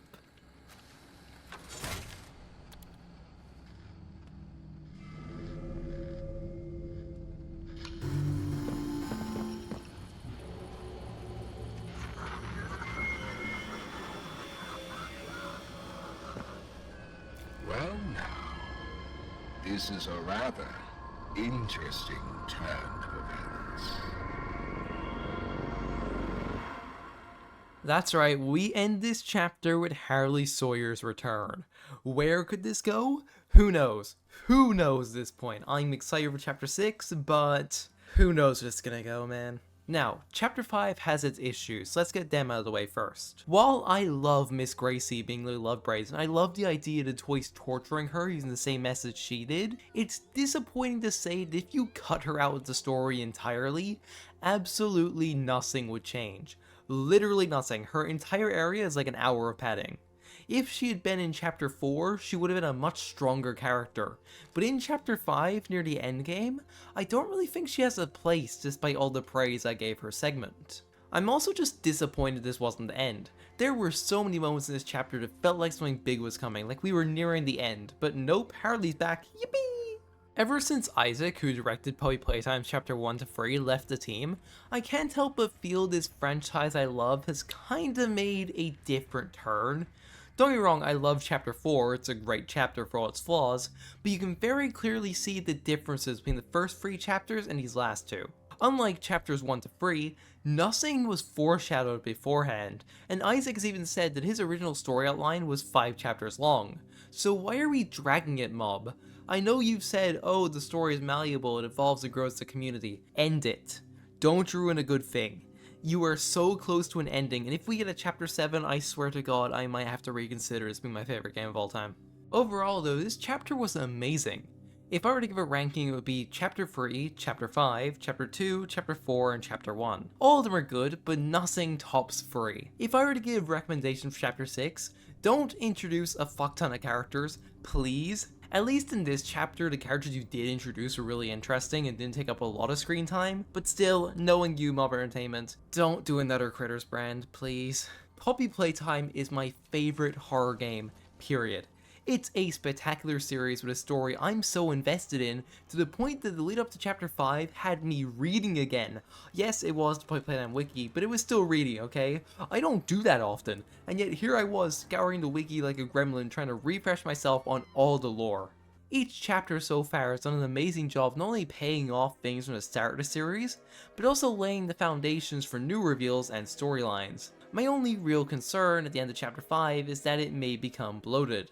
I hate to say it, but the Banban route is in sight, so please don't do that, Mob, I beg. This series means so much to me that once I finished my Chapter 5 stream, I had to step away and shake my hands because I'm autistic as shit, and I was happy stimming. I was so happy with this chapter that I felt joy for a game like I haven't in a long time. The prototype is incredibly cool, and having replayed each chapter and analyzed them fully before the release of Chapter 5, I felt like I could appreciate the story so much more. I know people feel like this chapter was a mess or neglected the story or jumped the shark, but mate, Puppy jumped the shark in Chapter 2, let's be so for real. I think what Mob needs to do is look at the series as a whole and realize 6 chapters is more than enough. This series is something so close to me that I care so much about that I literally cannot handle seeing it go downhill. Just please, please, please, that's all this is about. Just please, do not, just don't, I know what you're thinking, don't. Just finish the game at Chapter 6. This video has consumed literally every waking moment of my February. It is the most editing, research, and passion I've ever put into a video, so if you made it this far, please like, subscribe, and hype the video. It would mean a lot considering how much time I put into this video. It was a blast being able to go through the entirety of Puppy so far, and I cannot wait for Chapter 6 because I will be right here covering it.